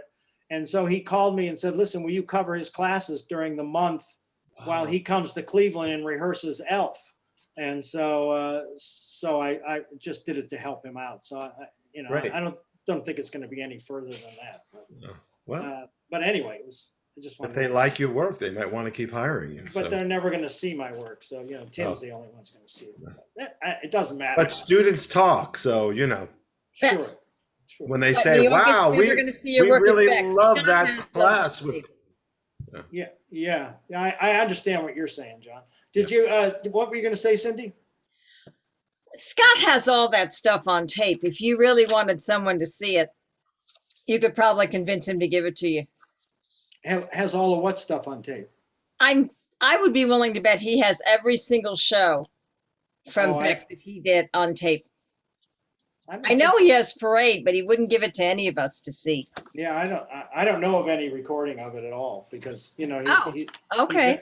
he's got stronger contacts with Equity now, and that would be verboten for Equity. Oh, So does he have the I picture got now? it. I got Yeah. it. So it's 2 pages. It goes on to the second page there. yeah. It's not really a monologue. It's in between Right, lines I like could yours see that. was. I could see that. It's okay. It's all right. Just Yeah, and call. the last thing is about the I'm quite content to remain where I am. Okay, and it starts when little Jimmy Dean was born, right? Yeah, Got it. when little All Jim. right. Whenever you're ready, it's fine. I got it. Okay, cool. All right.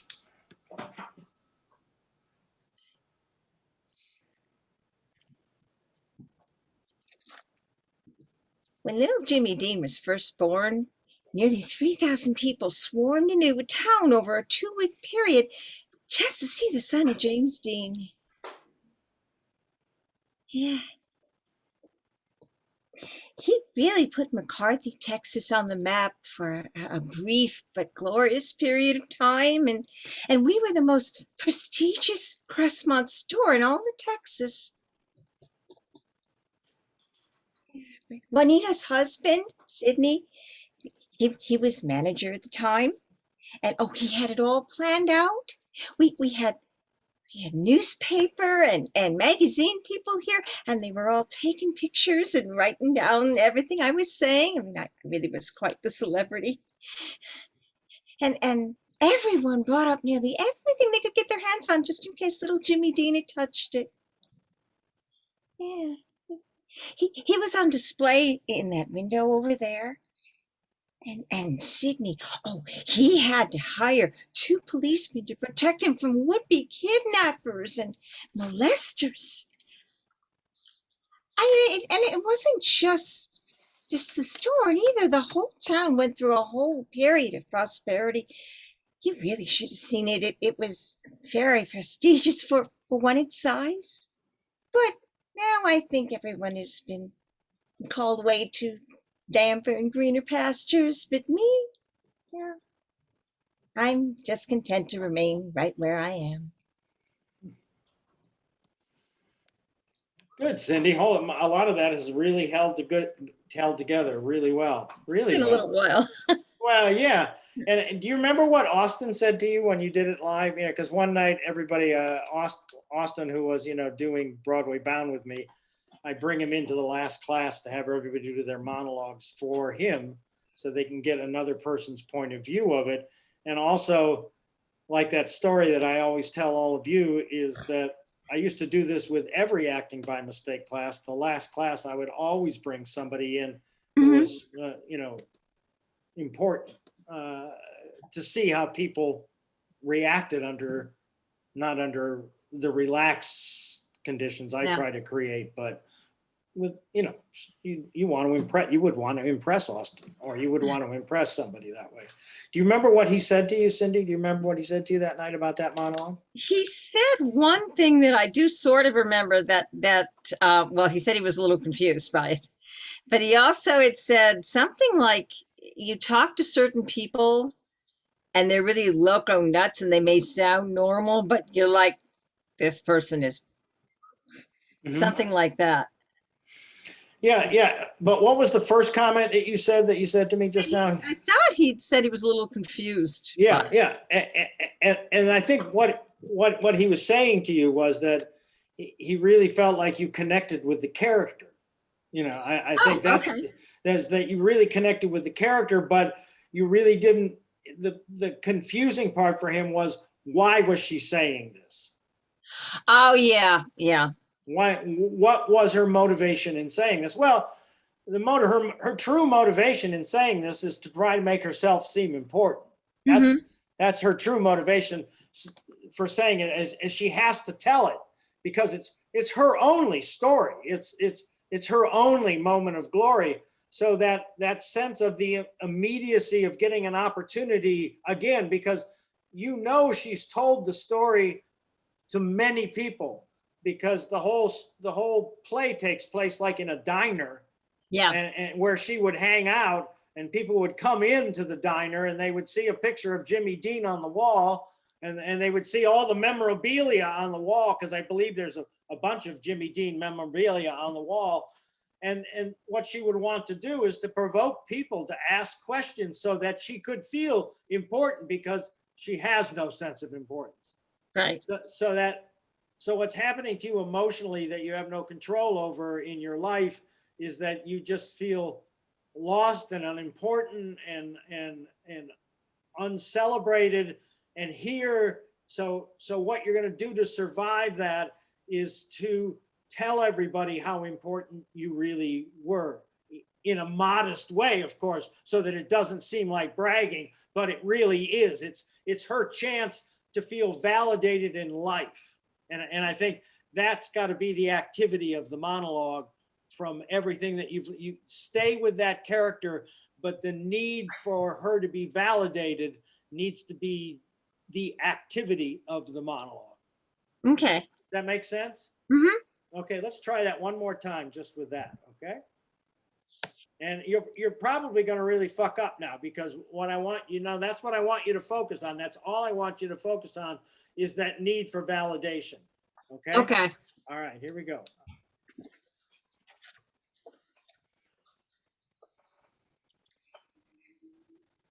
Oh, I know what I did different. I had that line you gave me. I've never told anyone about this before. I didn't say that. Oh, okay. Well, Yeah. and that's a lie. Yeah. Yeah. Okay. I knew there was something I hadn't done. Yeah. Okay. I mean, when seeking validation, it's always best to lead with a lie. Yeah. Okay.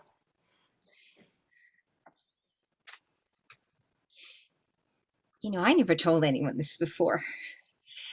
But when little Jimmy Dean was born, nearly 3,000 people swarmed into this town over a 2-week period just to see the son of James Dean. He really put the town of Waverly, Texas on the map for a brief but glorious period of time. And yeah, we were the most prestigious Crestmont store in all of Texas.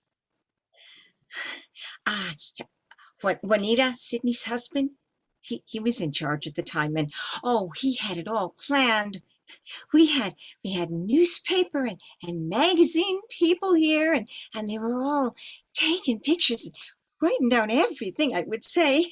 I was really quite the celebrity. And everyone just they grabbed up everything they could get their hands on, just in case little Jimmy Dean had touched it. Yeah, he was on display in that window over there.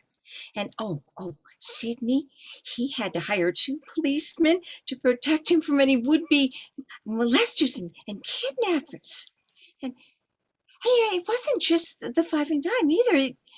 This whole town went through a big change in prosperity. I mean, you really should have seen it before. It was very prosperous for one its size. But now, I guess most people have been drawn away to damper, greener pastures. But me, well, I'm just happy to stay right where I am. Wow, Cindy, I think that's really terrific. Hey, Really.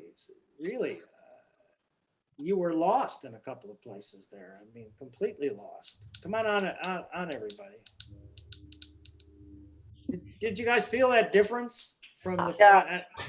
Oh, yeah. Right. I love that the way she was reminiscing about it. It really felt like she was right there, and the innocence of it. Yeah, as crazy as it was, it sounded innocent. Yeah. a part of that was the John Lovitz thing. Yeah, I can see that. Yeah, that's it. Yeah. Well, I mean, and no matter how you get it, I mean, don't give away your secrets, whatever that is. That's terrific. I'm glad you used that little thing, and it's also just testament to the fact that sometimes when you take a little absurd take on it and look at it that way, you can make that absurdity a reality, and it's it really worked for you. Did the validation thing show up? Oh my God. I mean, I thought that was the difference. Okay. I mean, I really felt that was the difference. I mean, didn't you did anybody feel like it was more John, what were you gonna say? Like it was more active. That's what I wanted to do, was to make it more active. Yeah. Yeah, great. Okay. All right, Cindy, nice work. Really good. Really good. Was it like I felt it the was way one it of was those, in class that last day? What's that? Was it like the way it was in class the last day? It was better. Oh, yay. Okay. Yeah. Rob, what were you gonna say? I felt it was the most vulnerable I've seen you play a character. Yeah, I do too. Yeah, yeah, yeah. It's the most character that I've ever seen you do. You know, somebody who's just completely different from you. Right? Just Okay. really another person. And that's what I'm really sort of working on with you, is to try to filter different people through you, because there are a lot more people in there than the other. Schizophrenia. There's 50 Yeah, there you go. women. Yes. Schizophrenia lives in everyone. Yes. Okay, great work. Okay, let's go to Cam. Let's see. What do you want to start on, Cam? Oh, I guess the monologue. Okay, all right. Okay, and it's going to be really clunky and not work, but I'm going to just take. Well, thanks for that inspiring introduction. What we should do is, there's a couple of lead-in lines to it, aren't there? If I remember from the script that I got, but but There are no lead-in lines. Okay, They may read. No, they're not going to read. Well, they may read. I don't know. I don't think they may read some kind of description or something. wasn't there a nun who had a couple of lines and then leaves the room, and then you really give? No, your point? they'll read the setting.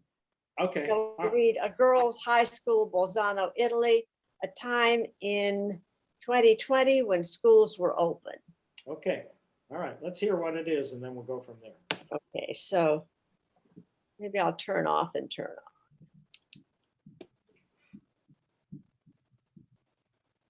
Wait, I lost your picture. Yeah, I know. Oh, okay. Oh, all right.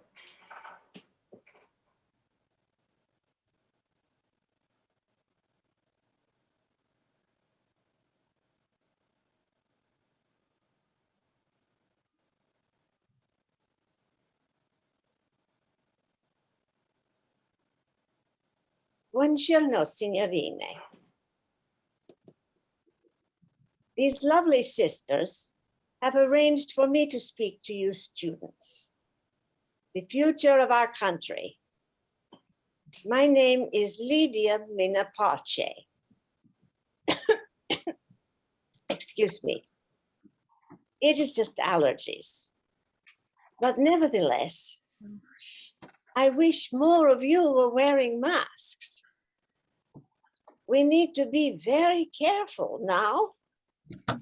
Some of you may have heard rumors that this virus is just a little flu. That is not true. It can be deadly.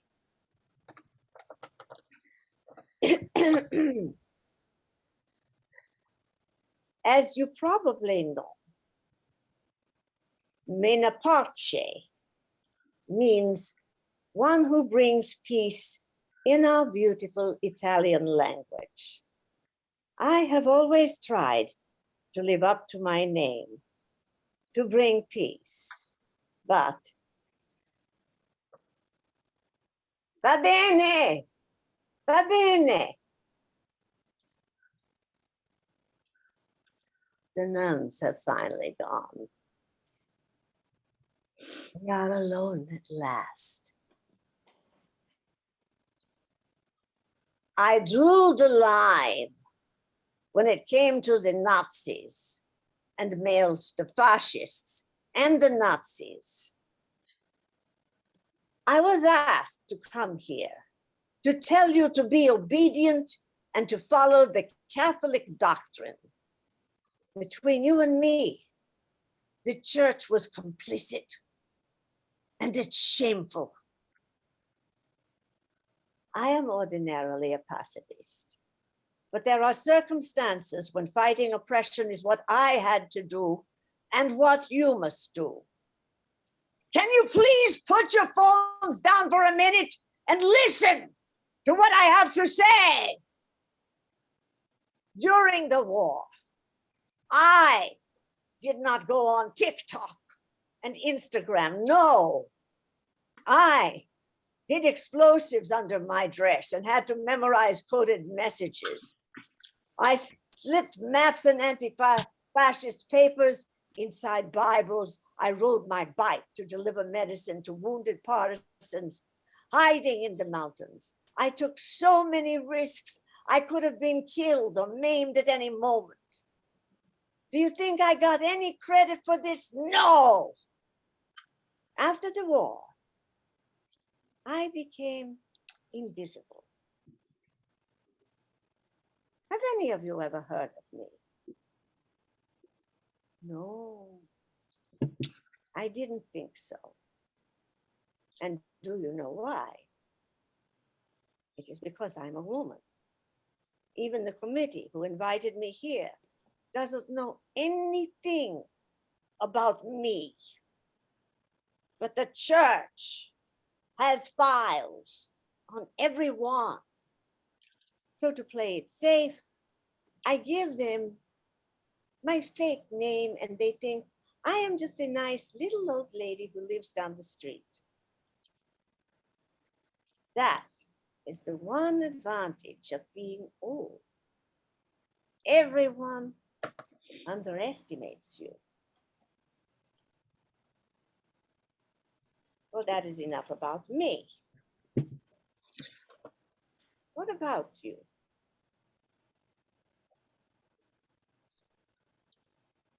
Have any of you ever heard men say rude things to you? Catcalls? Obscene gestures? I see quite a lot of hands up. Ha! No surprise there. Anyone on the way to school this morning? More than half. You see, that is how it all starts, and it only gets worse from then on.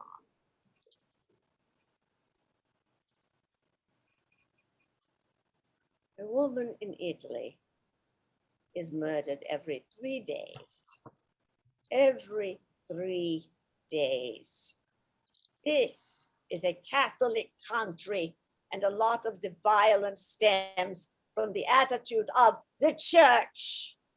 Plus, these pigs like Trump and Berlusconi in the positions of power, they have no respect for women. They show other men that they can treat women like garbage, and they get away with it. When I was in school, my teachers made me praise Il Duce. But when I got home, my mother had me tear up the school papers, which claimed I was an elite member of the Aryan race. She said, we are not animals. Don't let them turn you into an animal, Lydia. I hope all of you will think critically about what they teach you here. I was slightly older than you when I joined the resistance. At 19, I organized jailbreaks and stored bombs in my basement. They could have arrested and tortured me at any moment like they did to my father, but that never stopped me. The resistance tried to erase women like me. They took away everything, power, credit, and even the memory of what we did. This went against everything my mother tried to instill in me. So when the war ended, I threw myself into fighting not just the fascists and the Nazis, but all forms of oppression. I was the first woman to be elected to the Bolzano Provincial Council, and I served in the Italian Senate. I fought to legalize divorce and abortion because I don't want women and girls like you to be trapped in a life sentence marriage. My mother taught me to be economically independent. She said, get rid of any husband you're not happy with. I refuse to cook for my Eugenio unless he did the grocery shopping. I encourage you to do the same. Why am I telling you all this? Because sometimes in life, you need to make sacrifices for the common good. Now, we must use the same determination to eradicate this virus. They asked me if I feel safe coming here now, but who knows what tomorrow will bring. My time is running out. I cannot afford to wait. I made sacrifices. You must do the same. All of you, especially those of you who live with your grandparents, please wear a mask. Don't be reckless and hang out in crowds. And please, when the vaccine comes, run. Don't walk to get it. Don't let us none of us die. If you do, there will be blood on your delicate hands, and you will never be able to remove the stain. Great. Okay. Nice start. Nice first read. Nice first read. Okay, cool. So a couple of things. So there's sort of like, whoop, Cam, where'd you go? Oh, I'm just getting my hard Okay. copy so I can make notes. Oh, okay. Well, we are being recorded, so no problem. You can play back, get all the notes you want. Anyway, you know, in the very beginning, you cough, right? Yeah, Yeah. And you know what? When you cough, you put your hand up to your mouth. Somebody who was pushing masks during the thing, if she had her would really yeah. mask it well. Right, exactly, because that's part of her point. So I wanted to make that point to you. Okay. And what's her name again? Menapace? Yeah, I've got to get it exactly right. It's Menapace, I think. I've got to talk to her. Menapace. Menapace. Okay. Lydia Menapace. All right. So, I like the way you said that. That had a rhythm to it. That was nice. Olivia Menapace. Go through that little section where you describe the importance of your name. As you probably know, Menapace means one who brings peace in our beautiful Italian language. Or do you want me to try to do it without any accent? Well, no, that's okay. I mean, you can do it with the dialect. That's fine. Absolutely. I've got to get the dialect better. I've Yeah. always tried to live up to my name, to bring peace, and that's when I see this is what I've written out. This is, I mean, this is probably true, but this is like, okay, I've got to say something. I'm waiting till the nuns leave to say what I came to say. Well, yeah, your first beat is a lie. Your Yeah. first beat is to impress the nuns who are watching you, who, I mean, if you sort of make the analogy that the character makes is the nuns are the Nazis. They are the ones who are responsible for it. And so what you're doing is you're sort of disguising your truth in front of the Nazis. You know what I mean? And that's the very first beat of the piece, right? Yeah. Right. And then the next beat of the piece is, okay, now I'm all alone. I'm going to tell you the truth. Right. Yeah, I think maybe I should tear up my little speech. I think that's a great idea. Yeah. Okay. Yeah. You don't have to do it right now, but yeah. Huh. Yeah, absolutely.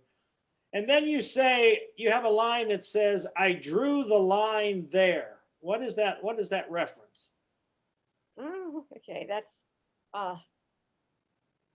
let's see. I drew the The line nuns have there. finally gone. We are alone at last. Yes. I drew the line when it came to the male chauvinists and especially the fascists and the Nazis. Keep going. I was asked to come here to tell you to be obedient, to follow Catholic doctrine. I know it would be better if the lines were, or, you know, No, but don't explain that. No, just do it. Do it. Va Keep bene. going. Okay. I would drew, oh, you want just to go on? I want you to go on because I'm taking you to a particular moment. So Between when you the and nuns me. leave, we're getting into you're confessing what you're really doing here. Okay. That's the drew second line second beat. when it came to the male chauvinists and especially the fascists and the Nazis. I was asked to come here to tell you to be obedient, to follow the Catholic doctrine. Then stage whisper, between you and me, the church was complicit and it's shameful. Yes. Keep And going. normal tone. I'm ordinarily a pacifist, but there are circumstances when fighting oppression is what I had to do, what you must do. Can you please put your phones down? Right. Good. A So minute. right there is, you see, you're being interrupted by what you're seeing. In other words, you're really trying to confess the real truth of what you're doing from your heart. And then you look up and you see all these kids are looking at their fucking cell phones, right? Yeah. So you have to put them in their place. You have to take that moment, put them in your place, and actually right in there you have and do you know why? Do you have that line? Do you have that line? Whereas that's in that section where you're still sort of yelling at them to put them in their place. Read it from where you see them picking up the cell phones. Okay, if it goes, I'm ordinarily a pacifist, Yes. but there are circumstances when fighting oppression is what I had to do, what you must do. Can you please put down your phones for a minute and listen to what I have to say? Keep going. During the war, I did not go on TikTok. Oh, I see. I You did see, not it's- go on TikTok and Instagram. Good. I hid explosives under my dress and had to memorize coded messages. I slipped maps and anti-fascist papers inside Bibles. I rode my bike to deliver medicine to wounded partisans hiding in the mountains. I took so many risks. I could have been killed or maimed at any moment. Do you think I got any credit for that? No. After the war, I became invisible. Have any of you ever heard of me? No, I didn't think so. And do you know why? Good. And do you know why? That's a rhetorical question. Now, always the trick of the rhetorical question is that the lines after it is the answer to that question. So ask me the rhetorical question and answer it with the next lines. Go ahead. And do you know why? It's because I'm a woman. No, it's because I'm a woman, not it's because it's not an It's explanation. because I'm a woman. Yes, And do great, you know why? It's because I'm a woman. great. Even the committee who invited me here doesn't know anything about me. But the church has files on everyone. So, to play it safe, I gave them a fake name and they think I am just a nice little old lady who lives down the street. That is one advantage of being old. Everyone underestimates you. Great. So that is one. What is that line? That is one what? That is one advantage of That being is old. one. Yeah, it's not an exclamation. It's not an explanation. You're telling them. You're That telling is them. one advantage of being old. Correct. Great. Okay, that's great. So that little section where you're after the nuns leave and you sit there and you're really trying to pour your heart out to why you really came, why you even lied to get here in front of them. And then you look up and they're looking at their fucking cell phones, you got to hold on to that. It was so great holding on to that yell, you don't, no, I wasn't, all of that ties in really great. And then when you get to the rhetorical question, the answer is the key to the rhetorical question. You have another rhetorical question later in the piece, which we'll get to as well. But so then you change your beat. There's a new beat. So you finish that whole section, and then the new beat is, well, what about you? What about you? Right? Now that's another new beat, right? So now you're I see a lot, you're asking them questions and you go, yes, how many of you? Yes, I see a lot of hands. So you're really trying to connect with them in their reality in that next beat, right? You've finished having to say what you have to. So what I want you to do in that beat is to play with them to make your point. You're playing with them to make a point, which is always the best way to get a kid to pay attention, is to play with them, challenge them with ideas, right? That's great. And you play with them to make your point. And your point is, we're not animals. Right? That's the point you're trying to make to them. And then the last beat is you giving them advice. What is your advice? Why you have the rhetorical question, why am I telling you all this? Let's go to that question. Let's go to that rhetorical question. Why am I telling you all this? Why am I telling you all this? What's the answer? Because sometimes in life you need to make sacrifices. Because sometimes in life you need to make sacrifices. It's got to be, again, you ask the question and the answer can be non-negotiable. It's not just an answer, it's a point of view. That's the rhetorical question trick. I know the answer and I'm going to tell you the answer.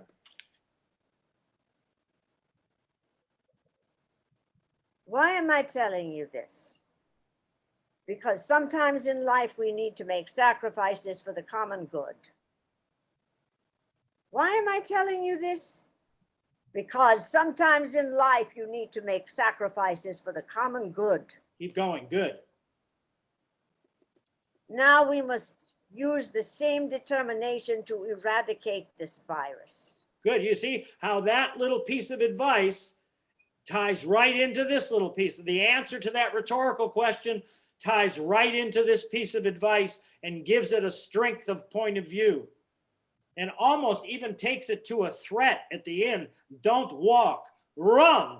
Don't walk, run. All right, it's that you really put the cap on it with this. But the answer to that rhetorical question is the key to your drive to the finish. So it's kind of 4 beats that she has in this piece, right? It's the bullshit beat with the nuns, where you're acting. Your acting beat. It's the character pretending to be somebody she isn't. And then the nuns leave, and it's your heartfelt secret to the girls of why you're there. And then that gets interrupted by your seeing them on their cell phones.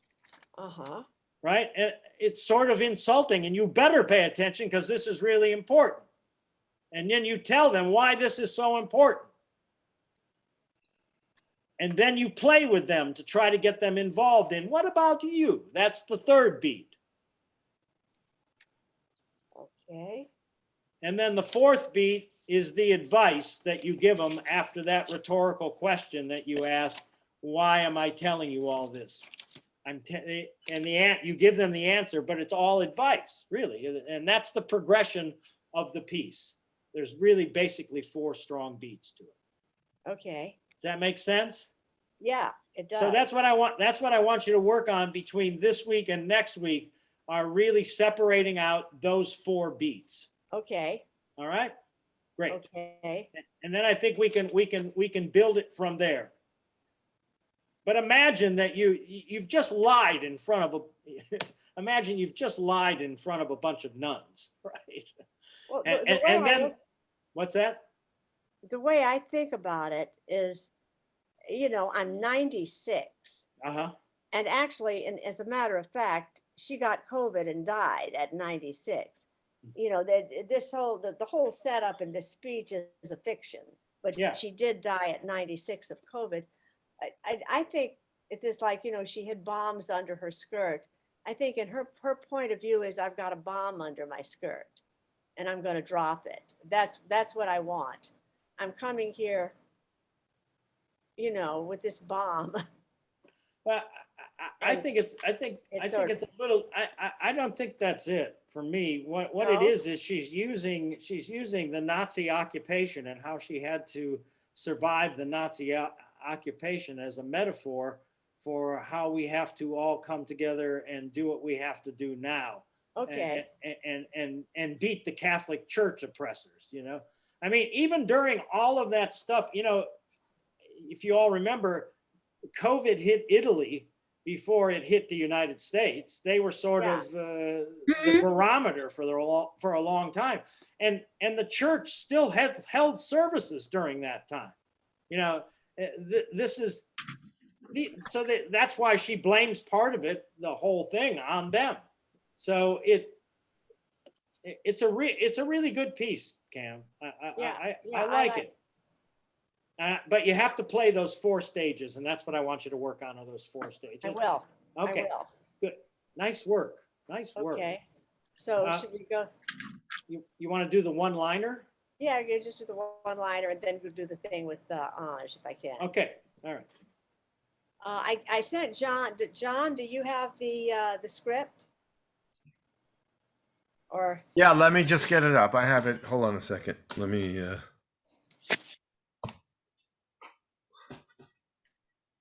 back. I pulled it up already.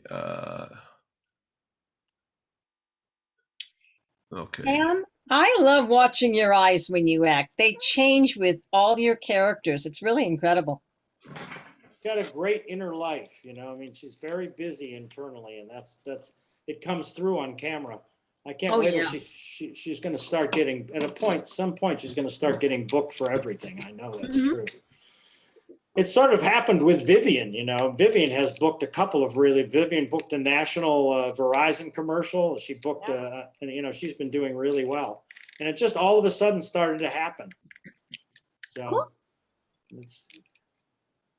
So it's just that one line, Jesus, your makeup lady. yeah.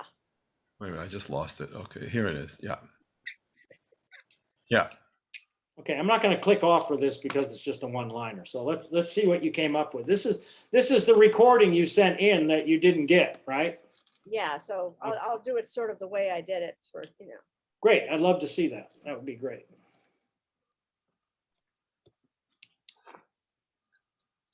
Should I just start whenever?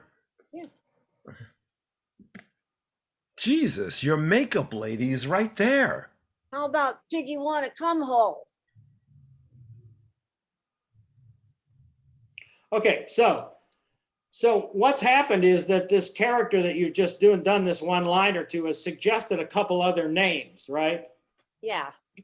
Give us the name. What were the other names, John? Do you see what were the other names? Yeah. They say they tell me you're on Grinder, so pants. So how about Mike, new to this? Hung Alpha Jock, 9 hard for you. Right.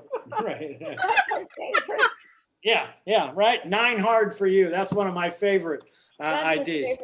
Yeah.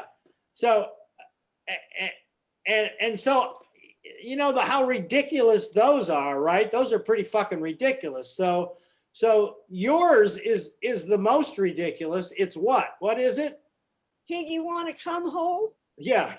There you go. I mean, really, that's about as bad as you could make it. Really. How about Piggy wanna come home? You think that'll work? I mean, that's what I mean. You got to make it seem more absurd, not real, not more real. Okay, let's hit me Yeah. again, John. Hit her, John. Jesus, your makeup lady's right there. How about Piggy wanna come home?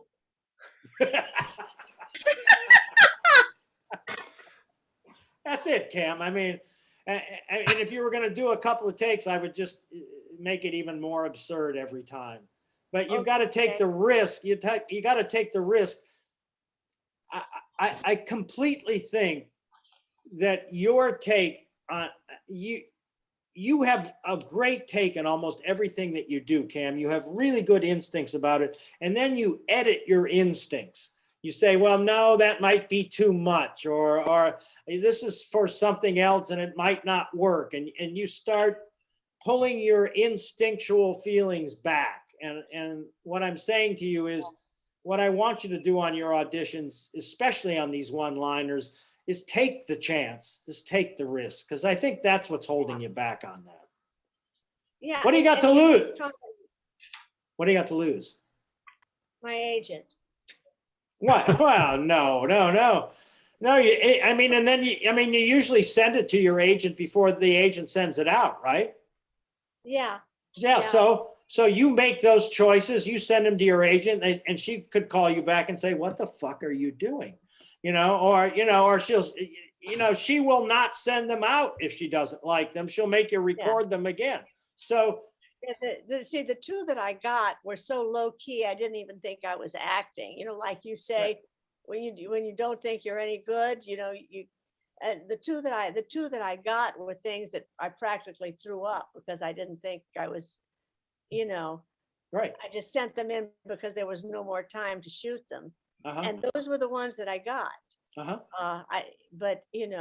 So I've always been very cautious. See, that's just wrong. Yeah. That's just wrong. Hey, I told you about this national commercial I got once with LeBron James, right? Yeah. That at the audition, I walked into the audition and the person said, say this line 3 different ways. And I go, well, what's this line in answer to? Well, it doesn't matter. He said, it doesn't matter. It really doesn't matter. Just say it 3 different ways. I said, well, I can't really say it 3 different ways if I don't understand what's behind the line that's cueing me. And he went, just say the thing 3 different ways. And I went, blah, blah, blah, blah, yada, da, da, blah, blah, blah, blah. And I got the part. Yeah. Yeah. It just pissed me off so much that then I made choices I never would have made if I had known the line. And strangely enough, that's what got me the part. That's what I'm saying to you is you have to assume you're not going to get the part anyway. So you might as well just make yourself happy. Yeah, you're right. You're absolutely right, especially with something like this. Yes. And let me tell you, if you're making yourself happy, that's going to communicate. But if you're stifling yourself or pulling yourself back, that's also what's going to communicate. Yeah. Okay.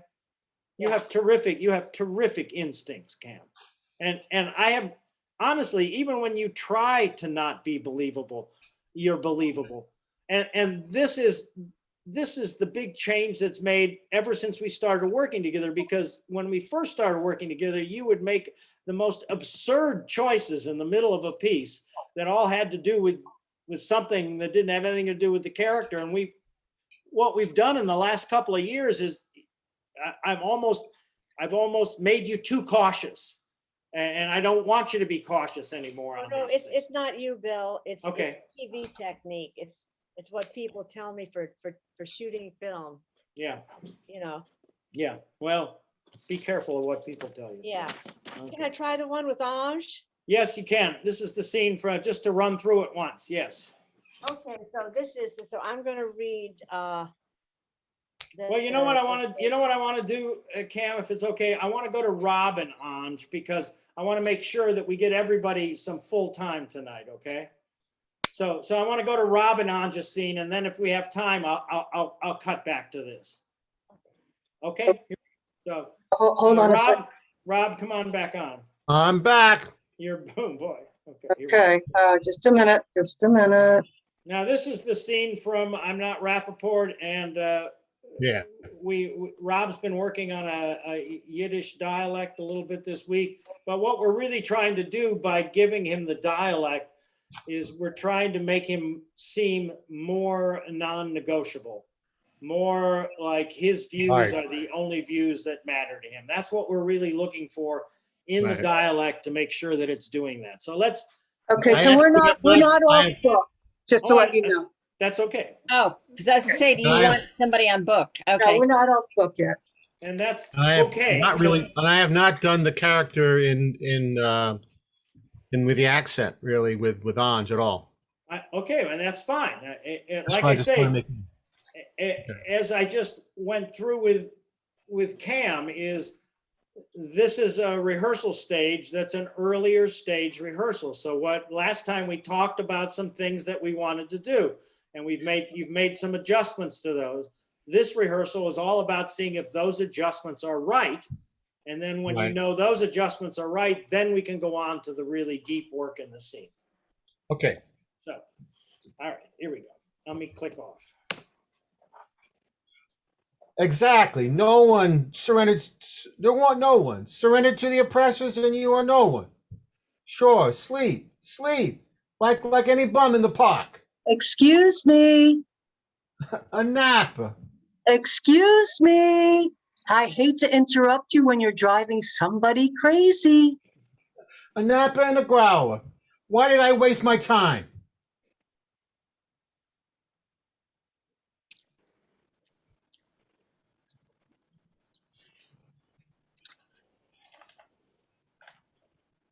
You're supposed to turn around so I can see you.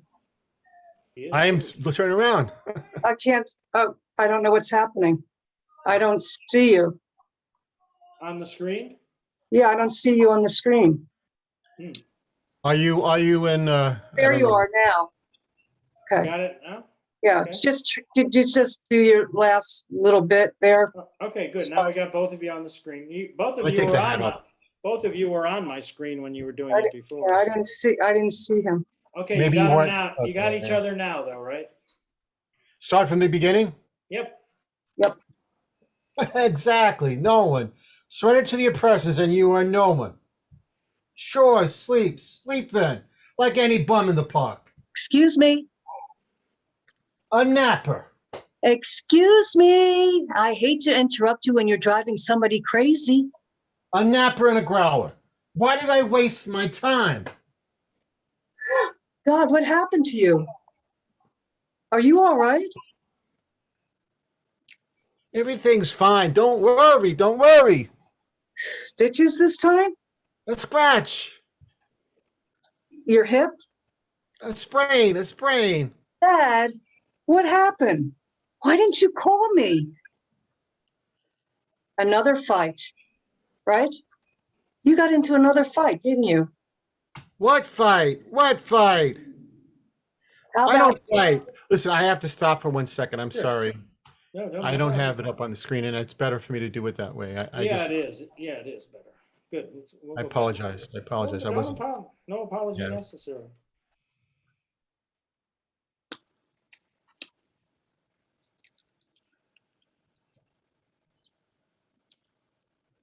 Just a second.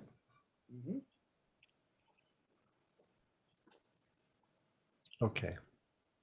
All right. Uh, Don't start with the prequel of you yelling at them. Start with the very first line where the two of your characters connect. Okay. Great. Okay. Here we go. So that read Look, on. God, what happened? Yeah. Okay. Here we go. God, what happened? Are you all right? Everything's fine. Don't worry. Stitches this time? A scratch. Your hip? A sprain. Dad, what happened? Why didn't you call me? Another fight, right? You got into another fight, didn't you? What fights? I don't fight. Oh, how about 4 weeks ago? How about attacking that poor butcher in Christie's? What was that? I didn't attack the butcher. I attacked the meat. That was because of the prices. He said you shoved all the meat off his display counter with your cane. It was a demonstration.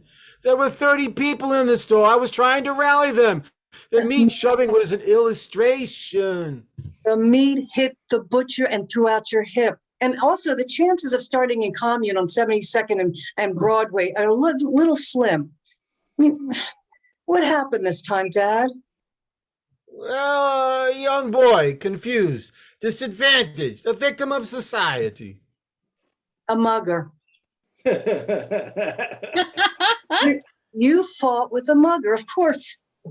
Of course, was the next step. My God. We were talking. We reached an impasse. That's it. No more. I can't let this happen anymore. I let it go. I've been irresponsible. You have to be watched. I'm not letting you out of my sight, Dad. Stop this. You're frightening me. Oh, I'm frightening you. I live in terror. The phone will ring, the police, the hospital. My God. It was quiet for a month, but I should have known this guy, Danford, called this morning, and I knew that you were out on the loose again. Ah, good. He called. Oh, he called all right. Tell Hertzbo that the Carter matter is settled. I reached the committee. Reisman said to call. Jesus. Hertzbo again? Hertzbo on the march again? I take it you're Reisman? Yeah, it was yesterday. And tomorrow who? And tomorrow what? I came to tell you it's the last time. No more calls. You covered, didn't you? Yes. Yes. Once again. Once again. Christ, in 1 year, I've been the headquarters of the 8th Congressional District, CBS News, the Institute for Freudian Studies, and the United Consumers Protection Agency. Ah, yes, the UCPA. UCPA. UCPA. Look, Dad. What happened to you? My own daughter has forgotten what a principle is. What principle? There's no principle here. It's fraud. Personal daily fraud. A one-man reign of terror. And I'm the one who gets terrorized, never knowing who the hell I'm supposed to be every time some poor sucker calls my office. A principle? You mean when the panic-stricken manager of the Fine Arts Theater called thinking there was going to be a congressional investigation because he showed German movies? I still don't understand how you convinced him you were a congressman. What? You never saw elder statesmen before? There's no such thing as a floating congressional district. It's because he didn't know what that he deserved it. That and showing movies by the ex-Nazis. These people think that nobody notices. Clara. No more. It's over. Today was my last cover. That's what I came to tell you. Little did I know you were also back in combat again. What happened? You're not giving speeches at the Bethesda Fountain anymore?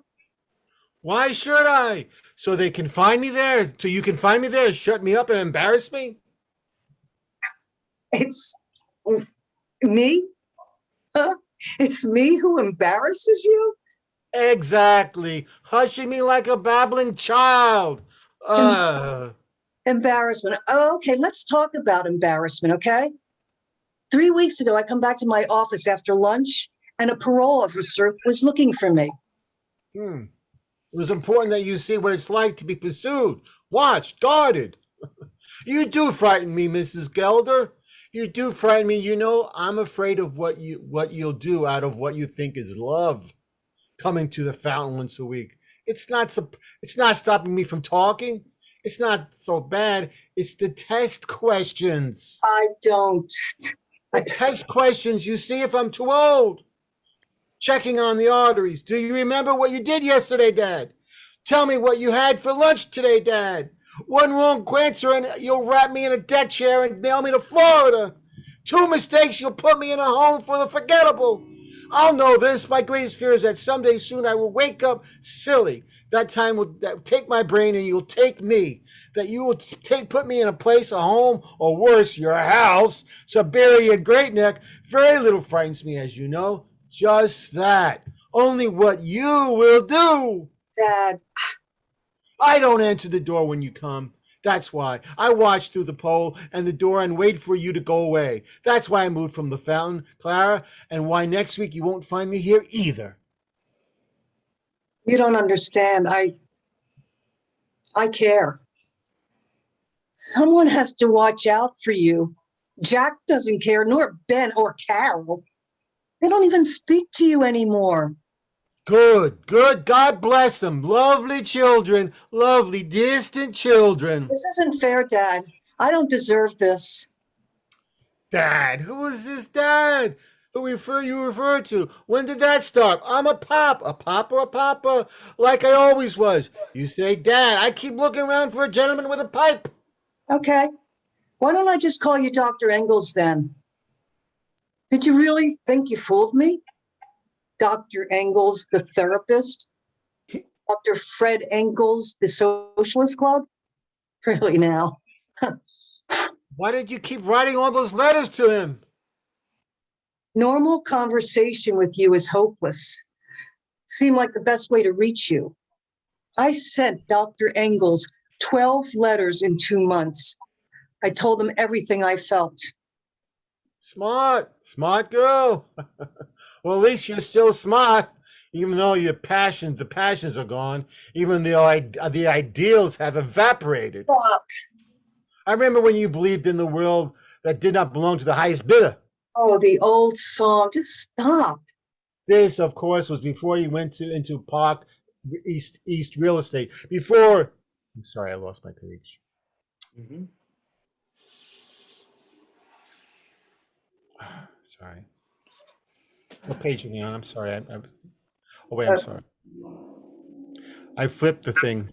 Oh, I'm sorry. Before you gave up Marx and Lenin for Bergdorf and Goodman. Jesus, at least get a new set of words. Look at you. Look at what you've become. Queen of the condominiums. Peasant skirts for $200. Betrayer of your namesake. Goddamn name. Clara Lemlich, who stood for something. You gave me the name. I had no choice. Clara Lemlich, who stood for something and stood up for it.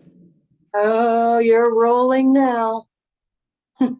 Cooper Union, November 1909. You're only 8. I'm only 8.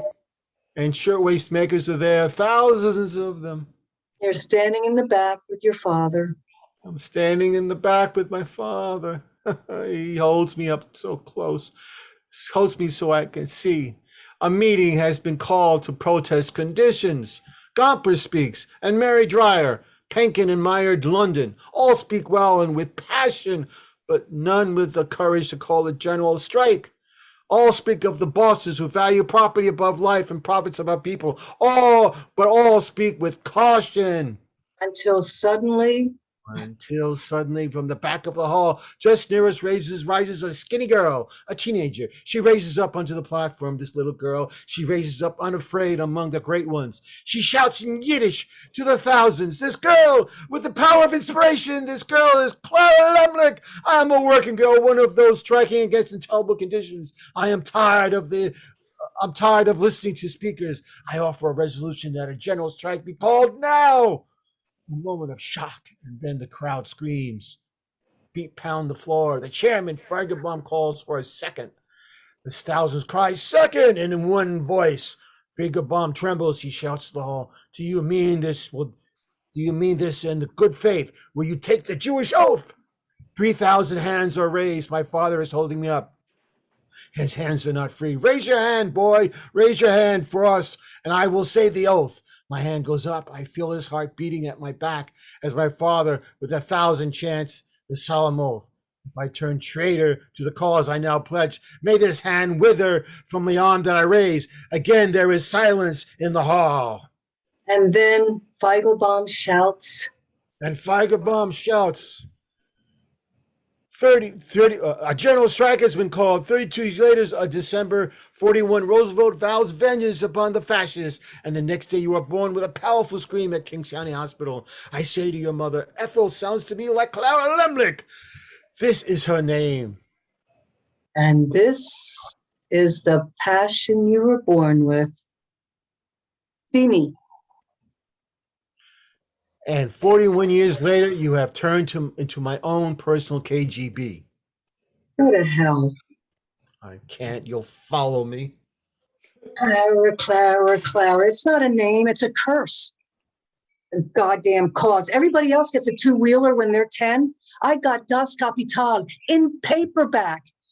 On Sundays, you sent me out for bagels and lox and the weekend daily worker. I put it in the bag so no half of Flatbush Avenue won't stare at me. Kids avoiding me, fights at school, daughter of the Reds. My friend Sally, my only friend. We're down in the street one Saturday morning, and she tells me she believes in God. I'm confused. I run upstairs to the Central Committee. Pop, Sally Marcus believes in God. What should I tell her? Tell her she'll get over it, you say. I tell her. She tells her mother, and I've got no one on the block to play with the next day. Unfair. This isn't fair. Later, you believed in your own things, and I loved you for it. You gave up the party. I respected you, the civil rights, the anti-war. You marched, you demonstrated, you spoke. That was you. Nobody made you. You loved it. I did love it. You changed. No, I just noticed that the world didn't. Nah. At first it was me, then it was the world. It's nice to know who to blame. 10 years, what have you done? What have I done? I got married and had 2 children. I got smarter and fought battles I knew I could win. That's what I've done. Lovely. And now, at last, everybody in the block plays with you, don't they? Yes, all the kids play with you now. You married Ricky, the smiling radiologist. He overcharged his way into your house in Great Neck, where your children, as far as I can see, believe firmly in cable television. They'll fight to the death for it. And all the kids play with them, too. It's the new utopia. Everybody plays with everybody.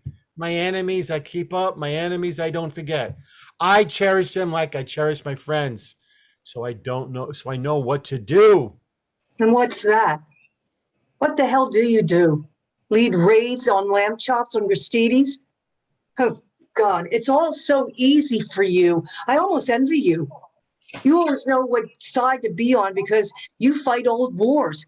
Old wars. The battle is over, comrade. Didn't you notice? Nothing's happened. Nothing's changed. And the masses, have you checked out your beloved masses lately? They don't give a crap. Are you listening?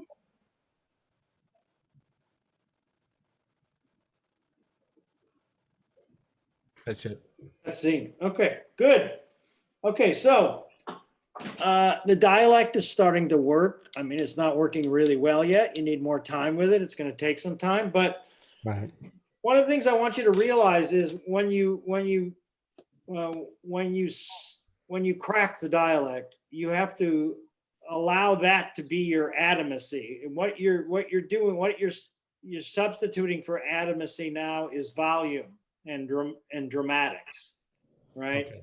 Yeah. Okay, so, but I understand it's still better than, I mean, it's still so much better than what we had last time we started working on it. But now, as you get more, you know, there's a couple of phrases. You say smart girl, right? You have smart girl, right? That's more in the tune of it. You stood up for it. You stood up for it. Not you stood up for it. Not you stood up for it. That's good. You know, it is allow the dialect to create the strength of the character. That's all you need. In other words, he doesn't need to be overly dramatic to tell me the story that he's closed-minded.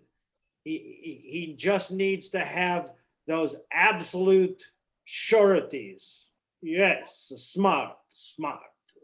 What a smart girl. Not smart.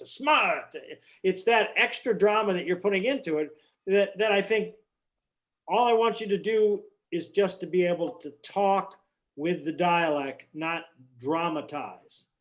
Right? Gotcha. Gotcha. Okay. I I gotcha. think that's the biggest note. So, and then you have this story about how Clara got her name and why you gave her that name. Now, the great part about that story is Anj, your character prompts him in the story, which tells me the story that you've told the story 1,000 times. So one of the great things that you could work on that would begin to really help crack this. Remember how when we did Shadowbox, we cracked the monologues before we took the dialogue, right? Right. Remember that? That was the work that we really did when we decided we were trying to go too fast with Shadowbox. And then we said, okay, let's slow down and do what we've been doing. And I took every character's long monologue and we worked on that. And you found the center of the character from the long monologue. And then you were able to apply it to the rest of the characters in the scene. Remember that? Mhm. Okay. So to me, the monologue you ought to start with is the monologue the character has told 1,000 times. Because that, to me, would be the center of what the character believes. And so what I want you to do is to spend, if you work on this, I want you, Rob, to spend most of your time working on just that one monologue where Okay, the one about the like moment. how Clara got her name, right? Gotcha. Right. And if the two of you work on that together and then she becomes the prompter because she's heard the story 1,000 times, once that happens, then the two of you will develop a little bit of a dynamic just through that one section that I think once you crack that, other things are going to happen for you. There's something else that I want you to do is when she balls you out and calls you on the things that you actually do, your reaction as the character right now is to sort of, like roll your eyes, like, like she's full of shit, right? And what I would rather have you do every time you have the instinct to roll your eyes, I want you to try to take her in a little bit more. In other words, you're really learning something about her, even if she says something cruel to you. So then you take that cruelty and you bring it back to her, right? Right? You see what as opposed to, oh, you're just, right? No, he's smart enough to listen and to take her in those sections. So every time you have an instinct to want to roll your eyes about what she's saying to you, I want you to take that same instinct and turn it into introspection, that you're learning something about her that you never knew before. About how, okay.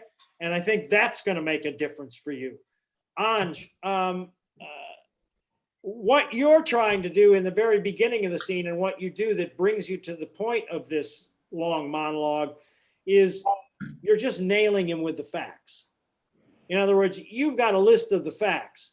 So you don't have to be dramatic about nailing him with the facts. You just have to say the facts. Okay. Right? Yeah. And that's what I mean is, even though the scene is very dramatic, it can't be played dramatic. The drama is the underneath part. It's underneath it all. The drama is already there in the scene. And when you guys make it dramatic, it's too much. It pushes me away. I don't get to feel who you are and the relationship that has brought you to this point.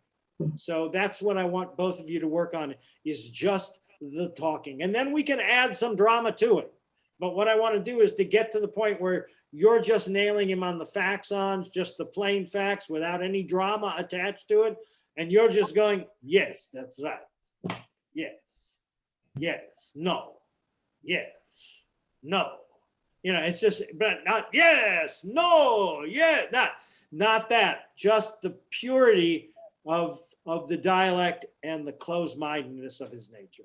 That should be your next. I got it. I think I got it. I think Yeah. I was trying to create that non-negotiable state of mind, but I mean, I was going too far with that. That's absolutely, you were trying to create a non-negotiable state of mind through being dramatic, as opposed to just being non-negotiable. He got another place that you went unfair. It was that simple. You didn't go unfair. You just went unfair. You're Right. wrong. Okay. Unfair. Okay. Yeah. So that Well- this hardness is built into him. Right, right. So maybe it's like you say, it's a Yiddish accent. Maybe, I mean, the Yiddish can be very dramatic. I mean, there's Sure. this. So maybe it's a little bit of a, it's a lighter form of being Yiddish. I was overdoing it. It's trusting the fact that you are who you are. All right. That's it. Yeah, I've done I, I've done a little bit of accent work, but very little though. oh, this is a tough dialect to get, and you're about 25% there on the way to 100%. You're about 25%. Okay. Yeah. Yeah, but Better than last week. Last week was -0. well, yeah, I mean, you've come a little ways, and I want you to know that it makes a difference, right? It makes a difference to you, Anj. You can feel that, right? Yeah. It's working. It's absolutely working, Rob. It's going in the right direction.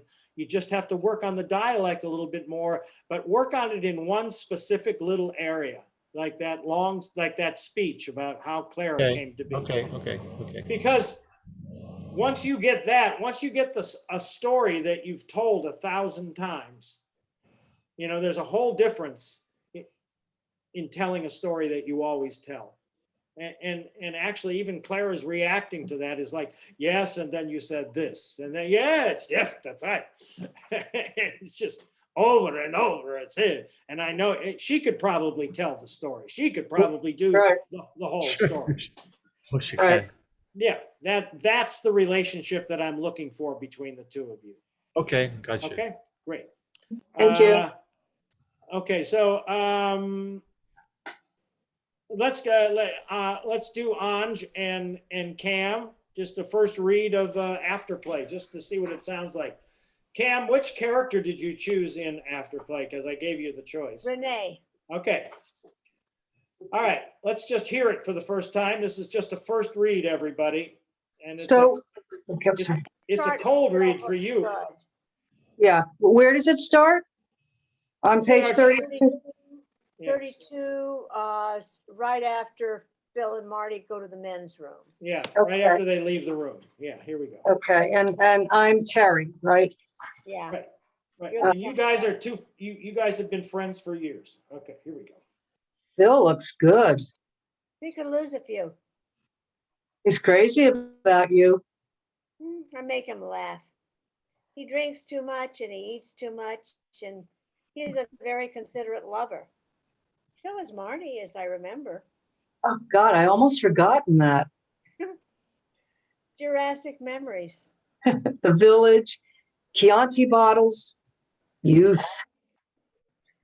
You were a lousy roommate. You were worse. You stole Marty away from me. You snared him in your Shiksa goddess net. You tossed him to me like a party favor. Oh, who the hell can remember? We were all 12 years old. You had hordes of Tumescent guys salivating in the wings. Tumescent. Now there's a word to wrap your tongue around. God, how I envy you. Envy. I'm gonna be serious. My body parts are slowly disintegrating. My children are candidates for the Hitler Youth, and I have moments of despair that would terrify you. If it weren't for Phil, I'd be dead. You're strong. You're resilient. You're everything I wanted to be. Don't do that to me. Don't put me in some superwoman box. I'm a quivering custard like everyone else. I just talk loud. I never had my 15 minutes. I skirted the area, but I never had my 15 minutes. You had ardor. You had lustiness. You had desire. Oh, that. I didn't know what the hell I was doing, screwing my brains up. Never had that. It's exhausting. Why? You and Marty are fine, aren't you? You're his life, you know. Yeah, he's wonderful. I love him. I'm just getting to know him. He's such a sensitive, really learning so much about each other in therapy. Sorry. Maybe have a break. Passion. I never had passion. Now it's too late. Don't be an ass. If Marty's slowing down, do what everyone does. Get a vibrator. It's not Marty. It's me.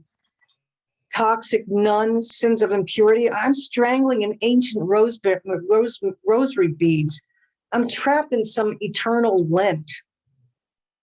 You've been married forever. And all that time you didn't. Yes, it was pleasant. It was, I don't know. Marty's too good, too kind. I need some fantasy Neanderthal who treats me like Hurt. Yes. Whatever works.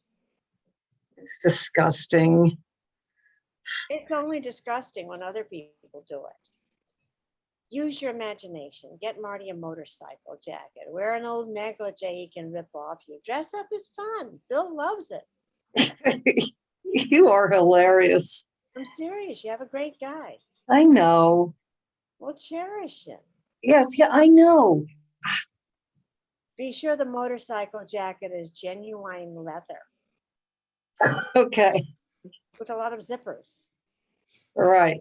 And handcuffs are not out of the question. Absolutely.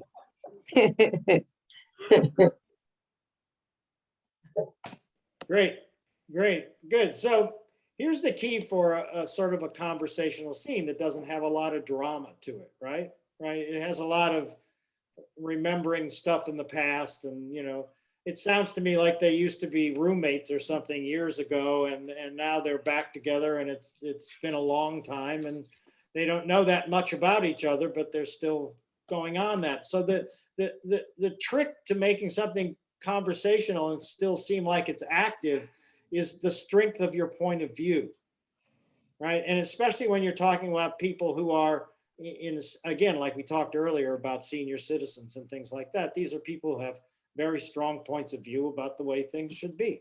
So the way, let's just do one more read through it with the fuck exercise, but do not scream anything with the fuck. Just use the fuck just quietly as in conversation, okay? Just quiet fucks, okay? But use them any way you want, but don't use them in a dramatic way at all. Just always there, all right? It's always conversational, but it fucking has a strong point of view, okay? All right, let's just see what that looks like. And Bill looks fucking good. Oh, he could fucking lose a few. He's fucking crazy about you. I make him fucking laugh. He drinks too much and he fucking eats too much, and he's a fucking considerate lover. So was Marty, as I Ugh. remember. God, fuck, I almost forgotten that. Fucking Jurassic members. The fucking village, fucking Chianti bottles, fucking youth. You were a lousy fucking roommate. Oh, you were fucking worse. Fucking stole Marty away from me. You snared him in your fucking Shiksa goddess net. You fucking tossed him to me like a fucking party favor. Who the fucking hell can remember? We were all fucking 12 years old. Oh, you fucking had hordes of tumescent guys fucking salivating in the fucking wings. Tumescent. Now there's a fucking word to wrap your fucking tongue around. God, how I fucking envy you. Envy. Good. I made my point, right? Yeah. Okay. You understand that, right? You see, so if something's not dramatic, that's okay, because as long as the characters have a strong point of view, it's going to be interesting to listen to without a sense of drama to it, because I'm interested in learning the character's point of view.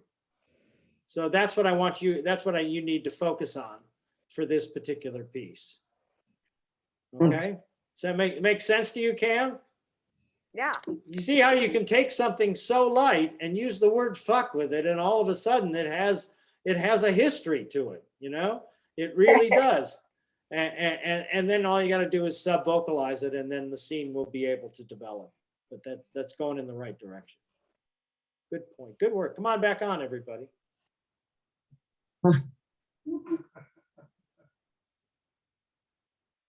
Great. Wasn't that fucking funny? Fucking A. Fucking A. Listen, I love you guys. Oh, look at the little doggy. Who do you have? Oh, Peppino. Peppino. What's his Yeah. name? Peppino. Pepino, he got groomed yesterday. Tino. Oh, nice. Yeah. Peppino looks like he's about, what, 12 pounds, 11 pounds? I think he might be about 8 now or so. Oh, is he up to 8? Ooh, oh, all right. What a cutie. He's a real lover too, John? He's adorable. Yeah, I think he's teething, so he likes to bite me and bite my clothing and pull at me and Ouch. Oh, well, I felt that way about John for years. So, Yeah, Anj. so are John and I finished with our scene? I think so. Yeah. I think you've, I mean, if we ever, unless you're going to go back and do the first scene, I'd love you to start. If you want to start doing that, that's great. That's up to you. Yeah. Okay. All right. So I will see you all on next Monday instead of Next Sunday. Monday. And Okay.